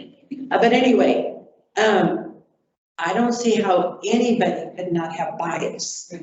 I mean, even jurors, we have to deal with their bias. Because it's reality. But there's a difference between like the worst house in the neighborhood being tremendously undervalued. I mean, were there other components to the appraisal that would tell you even more? More than just, like, you know, well, everybody in the neighborhood, the house is worth 300,000. But this house is 150. Well, why? Why? Are those questions asked? Why did you reduce it? Well, there's no grass in the backyard. Everybody else has a pool, this one doesn't. Whatever it is. In order to be really identify discrimination, and we definitely want to do that. But there's other factors that we have to look at. Okay, I think it would be hard, very hard to nail down in a criminal enforcement perspective. But The only thing that really nails it down is history, past history, and showing that there's a pattern. And then you got The data, like you said, the metadata that they ran, you know. Does that take into account on that appraisal, the reconciliation, you know, standard says you have to reconcile and all of that, but that in the reconciliation, that would tell you why that one was 150 and everything else was 300. Okay. Because, you know, It Sure. matter if they're, are they really gonna write that in there? Yeah. That's the thing. You know, that, are they gonna? You've got statistically, can you, the framework. can you pick that out, that narrative in a reconciliation to account for why? You know, you have the That's why I different, say are they only to have all those numbers and you're gonna see all that and make these conclusions. that are quantitative, not qualitative. And because, when you can't overlook the fact that there might be a reason and there, just, but they say numbers lie. Well, I think the important part is that, Whatever side you're on. the complainant in this case identified sales that they felt at least were more comparable than what was in the report. And that may or may not be a problem. There may be a reason that the other appraiser chose the comparables that they did. But the thing I struggle with, I don't understand how you tie that to bias. Discrimination. It's gotta be the pattern. That's the only. That'll I show. think the blatant ones we'll be able to find because we'll get to that pattern. When you go read those other reports that they've done and because I don't think they're gonna put that in writing, that's why they evaluate it. I mean, but That's all red line. yes. But I think if you go back and like you said, look at the reports that they've done, The trend. it's the trend. But you have to have a reason to do that, is the. A complaint has to be filed. Well, the complaint, but then our team has to identify it as a discriminatory case. Can we look at it? And that's something that we may need to look at our process too. Because if we say, like, the first thing was the respondent never met the complaint, but I think Sarah mentioned that's what happens in most of these cases. I was just house shopping this past year and just moved. We went into a home that was cheaper than any of the other homes in the community. As soon as we walked in, our realtor took us in, the people were not there, so that, they're not meeting us and I'm sure they didn't meet the appraiser, but you can tell from the home that it was a certain, you could assume, and maybe you shouldn't assume, but pictures on the wall, not necessarily a family, but a certain artwork that is big in a particular community. So you don't have to meet the respondent, you don't have to meet the complainant to establish discrimination, right? Because that appraiser could have gone in there and they know it's still behind the thing. So I wouldn't want that to be, it's obviously not the only reason why we dismissed it, but that shouldn't really be a reason for dismissal at all, because it's other things within that home that could let that appraiser know that this is a certain. The hard thing is that if we dig into this and look for the pattern on every case we have, we probably need to double our investigatory staff. And ask for all sorts of grant money. And I do think this is a great opportunity to ask for grant funds to educate our own investigation staff. I think that's a great idea. And to educate license holders, but this almost seems like in the appraiser industry, it seems almost as big as the issue of discrimination and bias in our society. Yeah. Right? Why are there, neighborhoods that are mostly a certain race and not another? Why are they valued that way? These are huge issues. It feels very daunting, I think, as a regulatory body, but education will help. Chelsea, the other part that gets all mixed up in this as well is there is bias and then there's discrimination. Our trainees that I have right now, what I'm trying to do is first eliminate bias. And what I mean by that is sometimes when an appraisal looks like either it's blue tile or corner lot versus an interior lot, well, there's got to be adjustment there. Why? Why does there have to be an adjustment because it's corner versus interior? Are you that good in the market? I'm telling you, I am trying to teach you to let the market tell you what something was worth or what an adjustment is needed. And if you've got sales already ranging from high to low of only 14% difference, there's not going to be a lot of adjustments made on this property. I'm sorry, on these sales. I'm sorry. The market is already telling you what it's worth. And I don't know, I'm not a residential appraiser, but I've been reading some of those and I look at them and I'm like, why are they doing all this? Why are they going, did reviewers just beat it over them? You got to make these adjustments. And so I'm just, that's my 2 cents worth on it. I think that there's a biasness that is all expansive and all encompassing. And it's just that sometimes that we feel like we have to make adjustments when they're not really. It's like do less. But I think that's our path to educating license holders. I think Yeah. when you say you walked into that house and you were being a racist, everyone's gonna say, no, I'm not. But if you say you walked in that house and you judged it because it was 2-story and they go, maybe I did. And we start with that conversation of let's start recognizing why we think the way that we do. Why do we think the house in the pool is good or bad, or across from the elementary is good or bad? Or Perfect with my trainee on the last assignment. We had the corner lot versus the interior subject was the interior. And he was asking me about is there a judgment warranted? I said, well, Jack, I said, now you're getting to where you need to make these decisions. I said, let me tell you one thing. I'm biased. I will not live on a corner lot in a residential area. That's just too much traffic. I don't like it. But I said, it looks like to me, you got an interior lot right here in the corner and they both sold at the same price. So there's no adjustment. So why do you feel compelled to make that adjustment? It doesn't ring true every time. And the corner lot gets taxed. Well, it doesn't, Yeah, that's a lot of good for a kid to pick up on the way to school. I mean, I was putting mine at the corner. See, you got corner lots, I don't, so there you got it. Right, all of this comes down to, or from an appraisal perspective, what's the market evidence? Yes, Yeah. exactly, what's the market tell you? You know, and you know what, sometimes it's hard to make an adjustment or determine there's no adjustment based on what market evidence is out there. But, that needs to be the root of the decision that you make. There needs to be a pairing analysis, there needs to be something. And there's a good friend of mine, used to be a board member, and we had a running joke. He says, you know what, at the end of my report, I put all the cells in the addenda because I want the reader to be just as confused as I was. I've heard it twice that it's, what does the market tell you? Unfortunately, in our country, a lot of times the market does devalue minority communities, period, right? And so what does the market tell you? The market tells you, unfortunately, that if you're on the east side, you're going to be devalued.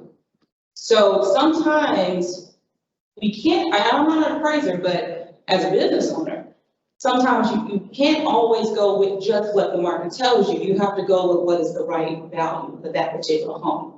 And some of that it's market driven, I know, but we have to recognize the fact that in our country, there are neighborhoods that the market does devalue, and they shouldn't. If I sell a house in a certain neighborhood and it is the exact same floor plan and quality and on the west side, how do I get a $75,000 cut on the value of my home just because it happens to be in a market that our country devalues, right? So that's where I'm coming from is, you're right. What is the market value at? Unfortunately, our market is not always fair to minorities. But it's It's going to be inherent. it's not an appraiser's job to balance the market. I know. And if I have a client, if I'm having a client that's asking me about that, and why are you using these sales instead of these sales, especially if they're in the same neighborhood, I can't go outside that neighborhood because I have to make that, because it's devalued here. Well, how do you know? And then it becomes even tougher. Yeah. It's a very simple. The market, that knows what that location is.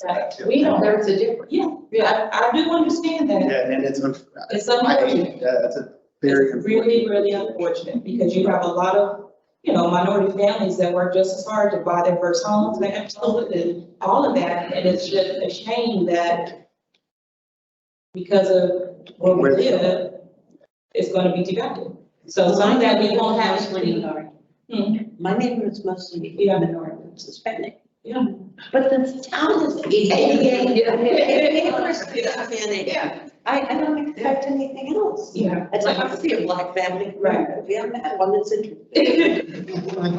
But at an agency, I don't know how we go. We can't really govern the whole country, right? Right, I think, I think it's through education. It's through education, but whatever we can do to help bring more people into the industry and try to become diverse. And, sometimes it takes, an African-American or a Hispanic or a female to be in that leadership position to be able to help that community raise up. And, that's for women too, that's for men, that's very. I've seen it. Yeah, you know? yeah, and that's. I've seen blended neighborhoods, Right. and you know, they don't suffer. Right. A blended neighborhood doesn't suffer. I mean, you know, it's economic, you know, if you can afford it. I mean, it doesn't matter what color your skin is. I mean, and can you afford that house payment? Exactly. I mean, you know, and nobody asked that question. Yeah. Because that is the purse, the quality of the person. Yeah. So, So education is important. I still think from an investigating perspective, we're on the right track there, and I'm happy that as an agency we're taking it serious. Something to think about, I don't know how we do it, but if we're dismissing them before we even see those other reports, we may need to at least take a couple of reports and look at them first to see if there is a trend. when there's a complaint. When there's a rape, when there's a discrimination complaint, we may need to take a few reports, look at them first before we truly dismiss them. But just to diminish. How do we even say like what, we need all your appraisals in a certain zip code? Well, And they're that's already like, how Who's do gonna we- identify those? That's what I'm saying, we've got a lot of work, I mean, we've got to work this out, I don't know the answer to that, but. Because if you're an overt racist, you're probably not appraising in any diverse neighborhoods. Just start. Well, that's why you kept that aside. So right, but then I think if you are maybe you think, oh, well, I can appraise and not bring my bias into it, then it's gonna be subtle, it's gonna be in a way that we can't, it's not gonna be black and white. There you are, I mean, it's gonna be a quality, they're gonna say, well, I think this quality is, a 2, and it should be a 4, or, whatever it is. I think it's gonna be, I just don't. It's gonna be hard to tackle it. It's gonna, I'm first to say, it's gonna be very difficult to tackle it, and I don't know how we do it. But what I do know is we have a problem as an industry, right? And Texas is not the only state, yeah, that's true. But as the leaders in Texas for this particular agency, we need to address it. You're right, there's a lot of people that have, a lot of different agencies have a lot of different problems, but we have the power to make some kind of change. And so thank you for addressing it, and we as a group just have to figure out a solution on how to make it better. Education, I'm all for that, because sometimes it is not the racist that's doing it, it's just the person that happens to have a certain bias. And they may not even realize they're doing it. Right. So again, you're looking at the education component of this is how it can affect that management, right? So, I don't know. I'm not with you, I'm not saying because it's hard, we don't do it. Yeah, right. No, You gotta start somewhere. Gotta start somewhere. And we'll start with education. We'll start with. And like sensitivity, I mean, it's been brought to our attention. I think we're more sensitive now than we were last year. But all that do For me. to that, are you saying that you want to direct enforcement staff to say, if we get a complaint that is the alleged discrimination, when you go through all those steps, I still want you to get 3 more reports or something. You see what I'm saying? That increases our workload, and that's what I'm saying, I don't know the right answer to that. What I know is that it may be hard to see it just on that one case if you have nothing else to go on. Unless you look at the other reports. I think we're still learning this process. Yeah, Yeah, completely, I agree. So one of the things that staff has been doing, HUD releases training. So we are attending trainings to hear about how the new techniques that feds are using, other states are using. So we're kind of keeping a pulse on it that way. Yeah, I think we're just trying to learn as we go. And we already back. Force people in that. If we were to go look at or get additional reports, how do you do that? How do you select those reports that you want to see? Well, so there's like a couple of layers to it, and it's hard. We can ask, so we have a rule that says if we ask you for something, you have to provide it to us within 20 days. Another thing that we can do is ask AMCs. So we'll ask AMCs like, produce appraisal reports completed by this appraiser in this subject area.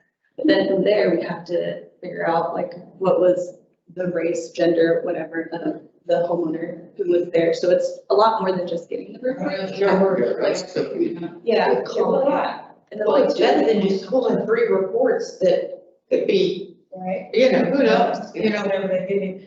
Let's just work through it. Let's just keep learning and educating ourselves as a board, as an agency, to see what the best practices are. Because we don't have the answers today. We're not gonna have them. Yeah. But let's just keep educating ourselves and moving in the right direction, which we are.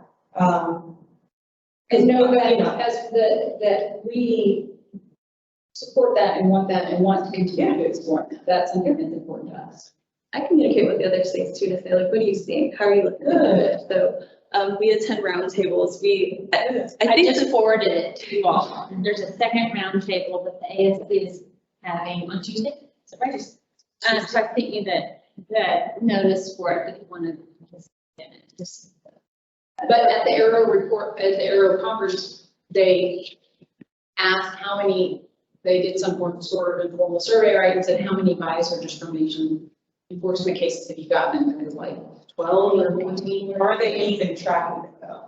Well, right. That's my question. That's another. Were we even tracking it? No, right? So that's part of it is, how do you really know? We're not aware. Yeah. I mean, you have to be aware. Yeah. Before you get. Hard. It's all good though, guys. Let's go, let's see it.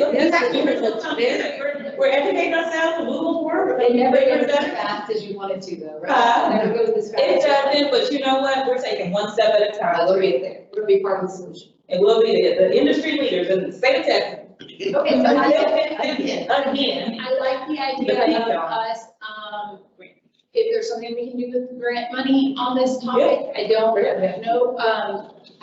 I think that there might be, this might be a conversation we need to have at the board level, I think, about what, Scott's probably coming, is he coming tomorrow to talk to us about and all that? So this, maybe we put this on the agenda. I don't know if we have room in February, but, with bad faith, but, maybe in May, because I think that we do want to talk about what can we do as an agency as far as educating our license. Like, do we need money to develop an online presentation that everyone has to take before they renew? Something like that. Right. This is a conversation we need to have. The other thing that you'll hear tomorrow, that Tony will provide your annual update on the demographics of our license holders, which seems particularly timely. It's something you get every November. Right. So I wanted you to know that this is just in the normal course, but it does seem time just so you know who our license holders are. And the use path updates versus 7 hours, they're dedicating 2 of those hours to discrimination. Right. They are these habits. Oh, good. Which is great, because we take 7 hours every 2 years. Okay. And it's the same, it's the same book or whatever. So the fact that they're taking 2 of those hours, right, but towards bias and discrimination. But you have to realize that it's a problem if they're doing that. You know, when you're on a national level, it's gotta be a problem if they're taking 2 hours of it. Right. Right. So, but I think it's pretty good survey, real evidence. Yeah. To the anecdote. Yeah. All right, so we will talk about education. We will continue with our, being supportive of trying to get new people into the industry, especially in the diverse way that we can staff with, possible grant money and. We talked a little bit about that in terms of partnering with HBCUs to offer some programs within historically Black colleges. And now that COVID's over, we can go. To try to encourage people to get into the industry. Yeah. And I'm still looking for that if you need any help. Yeah, absolutely. Okay, so anything else on the case before we move on?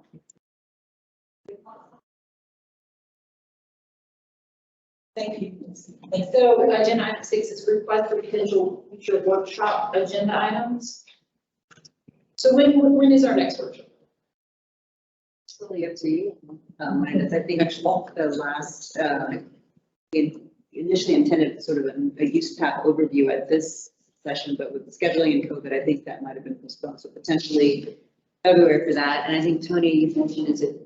Yeah, we are trying to get on top of this draft plan earlier than we have in the past. One of the reasons Bill brought it working at the at the measures. So usually that discussion, sort of more formal discussion about that happens at the workshop, and then you guys do your formal approval, whatever we put in the strat plan later in the year.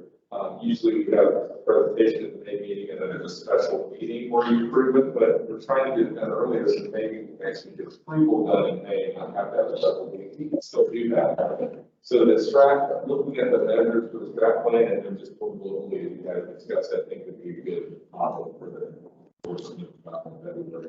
The instructions that we can come out until we have over in March, but they've been the same with the citizens habits that the governor for strat plan, so we don't anticipate anything being very different from that. So to summarize what you just You're suggesting that. Yeah, so. So we would normally have a workshop next November, again, right? That's in the normal course.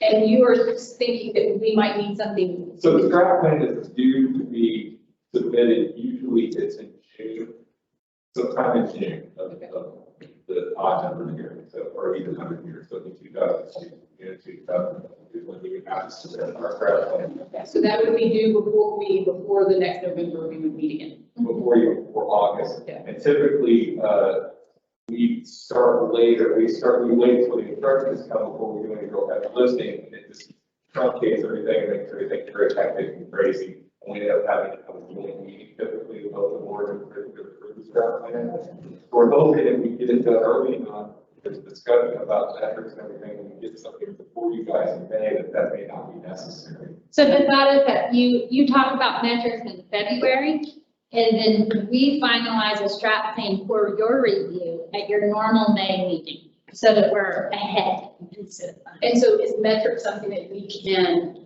tackle at a board meeting, or we need a workshop to do that? I would think, I just had a new idea on that. I would suggest either a workshop that could be probably fairly short. You also could assign, it's basically the performance measures. You could do the same thing that you're doing with the reports, with the performance measures. Kind of divide them up by committee and review them at the committee level to discuss at the board. Well, and they kind of are left over in some way, right? Yes. I think that's a good idea. Yeah, and there's also, there's certain measures that are required for appropriated agencies that we've sort of always done, and some of them are useful, some of them are not. So that's always part of the discussion as well, is what is it that you guys want to look at to inform your decision making? Are we just reporting this for reporting, the box check, or is it actually useful information? Yeah. So that's another part. Well, I remember at some point looking at the strat plan and thinking, I think if you saw that before sunset, at sunset around that time when things seemed very, not on track, that I thought from this document, you wouldn't get that idea. Do you know what I mean? Like, the metrics aren't really telling us that this agency is, having some problems. So. And the other sort of overarching thing about it is sort of the target, like what the target is for the measure. So there's various types of measures. There's outcome measures, there's output measures. We have different kind of targets. We're not exactly as precise as we probably should be, but one of the things I'm doing as well with the provision directors is to try to determine what exactly we would recommend as the target. So you just say, this is what we think is a decent target for this, for you to weigh in on and determine. A lot of them, if you look at the current strat plan, say higher than target, but there's not an actual number assigned to that. So just trying to make it more meaningful at first. So the strat plan is a requirement of the state requires it of us? Yes. Okay. I personally do not find it useful. No, I think there's pieces of it that could be useful, like if we make the performance measures, what they should be. But as a document, it's something we do not recommend. Right, because I'm thinking at committee level, he's watching enforcement stuff, and if that's getting on track and we're addressing that, we're not looking at the strat plan to see overall. So to me, I don't find anything about the strat plan useful. Well, and we've addressed whether or not it's required, because mainly for appropriate agencies, we've been told it is required for all states. So right, so I get that. So if it's required by y'all, then it's required by us to look it over. you have to sign, and the board approves it on, commission and then the chief chair sign on. What we can do is make it as painless for you as possible. I just mean, if we're gonna take our resources collectively to do something that's just a bureaucratic check box, you know what I mean? Like that doesn't, if it's not useful to us. Am I wrong with this? I look at it. Yeah. So it's fine.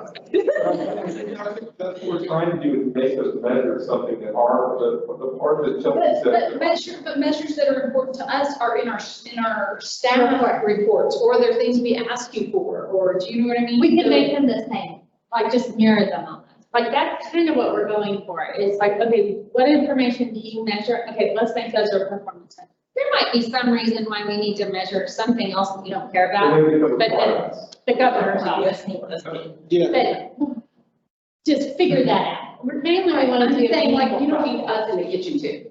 I think you're fine without us. Well, Just for your signature, I think, right? Or is anyone feeling differently about this? well, I was about to say, in our strategic plans that we have, we are number centric on it. I know that strategic plans, you can make them as abstract as you want, or you can make them as drilled down as tight as you want. And at least in our agency, when we have our production measures put out, if we are, I think it's, if we have a 5% variance, either above or below, we have to explain that out to the LBB. And I don't know if that agency, y'all do that too. Because of your function. Yeah, I mean, that, here's the different. but I don't know, that's what I say, but I don't know how. Like if we were trying to accomplish something that could be, that could be counted, I get that. Right, but one other piece of I think there's maybe 2 or 3 pieces of the strategic plan that are things that I've been later referenced. One is like our turnover rate in some of our HR. Oh, that's true, that's true. So we'll make that meaningful and then we'll show. I didn't think about that, and I think there's demographics in there for our, and like longevity, that's true, that is. Those types of things. The other thing Okay, I that do care included. about parts. Only a minute to what is meaningful. The other piece is what they call redundancy and impediment. Redundancies and what? Redundancies and impediments, which are basically what statutory changes do you need? Well, that could be our legislative initiative, which for the appraiser is very minimal. It may be nothing. But that's the time to start those conversations of, is there anything that needs changing in the statute that relates to your price plan?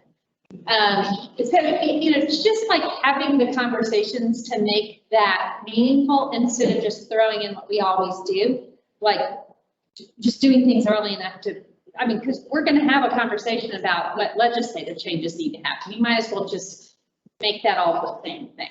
But we're going to try to be more efficient, I guess. Okay, well, so just because I care about that information doesn't necessarily mean that I think we all need it.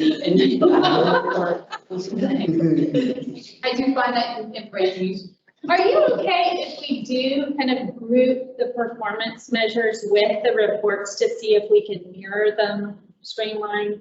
And then really that's the feedback we need from you on this strat plan. Then we'll throw the whole thing to you and you can, and we'll point out 2 things that are relevant. That sounds great. Is that okay? Well, I just think y'all do so much heavy lifting on the track side for this sort of thing that it's just like, then we add our input too, and it's something no one looks at, so that just means kill it. Well, we do just look at performance in the sense that I have conversations with my direct reports about, okay, these are what the target is on some things, why aren't we hitting this, what's going on? So outside of the reports that you guys get on monthly, because I do have conversations with my direct reports about that, because we've been told from the policymakers what we want you guys to do. Okay, so maybe this is what I'm thinking. When I looked at strat reports in the past, I remember looking specifically at enforcement, and it was like, we're trying to hit the, whatever, 120 days or something, and it was like, every year, we didn't hit it, and I just thought, well, why are we having a conversation? And that's a very valid point, because if there's something that is out there where A, we're not acting on it, or B, it's unrealistic, so it's not, we say a zero second hold time, that's unrealistic, we're never gonna hit that. So what's the point of making that target? So it's hitting that sweet spot. And I understand what you're saying, it's a lot of kind of in the weeds kind of stuff. That's why I think Chelsea's saying we could bring something, we'll try to marry them, we could bring something to you guys where it doesn't have to be a lot of lifting. Well, no, if it was as part of reviewing it, and we said, here are the goals we did not meet. You know what I mean? Yeah. We just always go in the goal Change chapter, we this never goal. had an A. This goal should be X. But if we only put out the goals and the information and we never come back to it and see how we did, then. Well, and I think that at least internally when Chelsea and I were talking about having spoke to the board, we look at that, that was one part of the conversation. There are certain metrics that are put out there as, oh, these are ideals, but they may not be realistic. So what do we need to do to either meet them, that, or maybe change that so it's more realistic? And you don't want to make it so easy where it's like, oh, we're always, it's a challenge. It's a challenge to get to that point, right? So that's another part of that challenge. Well, and then part of it too, we're like, oh, we have this many license holders, what's our goal? Like, when we don't have a goal, right? I mean, but they are what they are. They either are coming to the industry or leaving, that's pretty much it. So that was the other thing that I was just like, this isn't, like. Right, that's not necessarily a useful metric other than information. It's a data No, it's a data point. It's not something that you. Right, it's a useful data for budgeting and Right. and all that. We'll make sense of all that. And then on our report, I think my thought is, if you don't know what the targets are, because you don't reference the strap ring all the time, then to the extent it's relevant, those should be on our reports. Our target, to the extent that they're meaningful. If they're not meaningful, let's just get rid of them. Yeah, because I think the targets that we're interested in, enforcement cases and licensing and that sort of thing, well, we should be monitoring that on a basis that we can see more easily. And just like Melissa mentioned on her reporting, connecting those to the targets, the 120 day. Well, yeah. This has been very helpful. Oh, okay, good. Okay. Anything else or potential future work? So I think it sounds like we can wait until we have another workshop. If we can handle strat plan stuff at the community level. Unless you wanted that use path overview, or you wanted to take that up next November, that's. Like,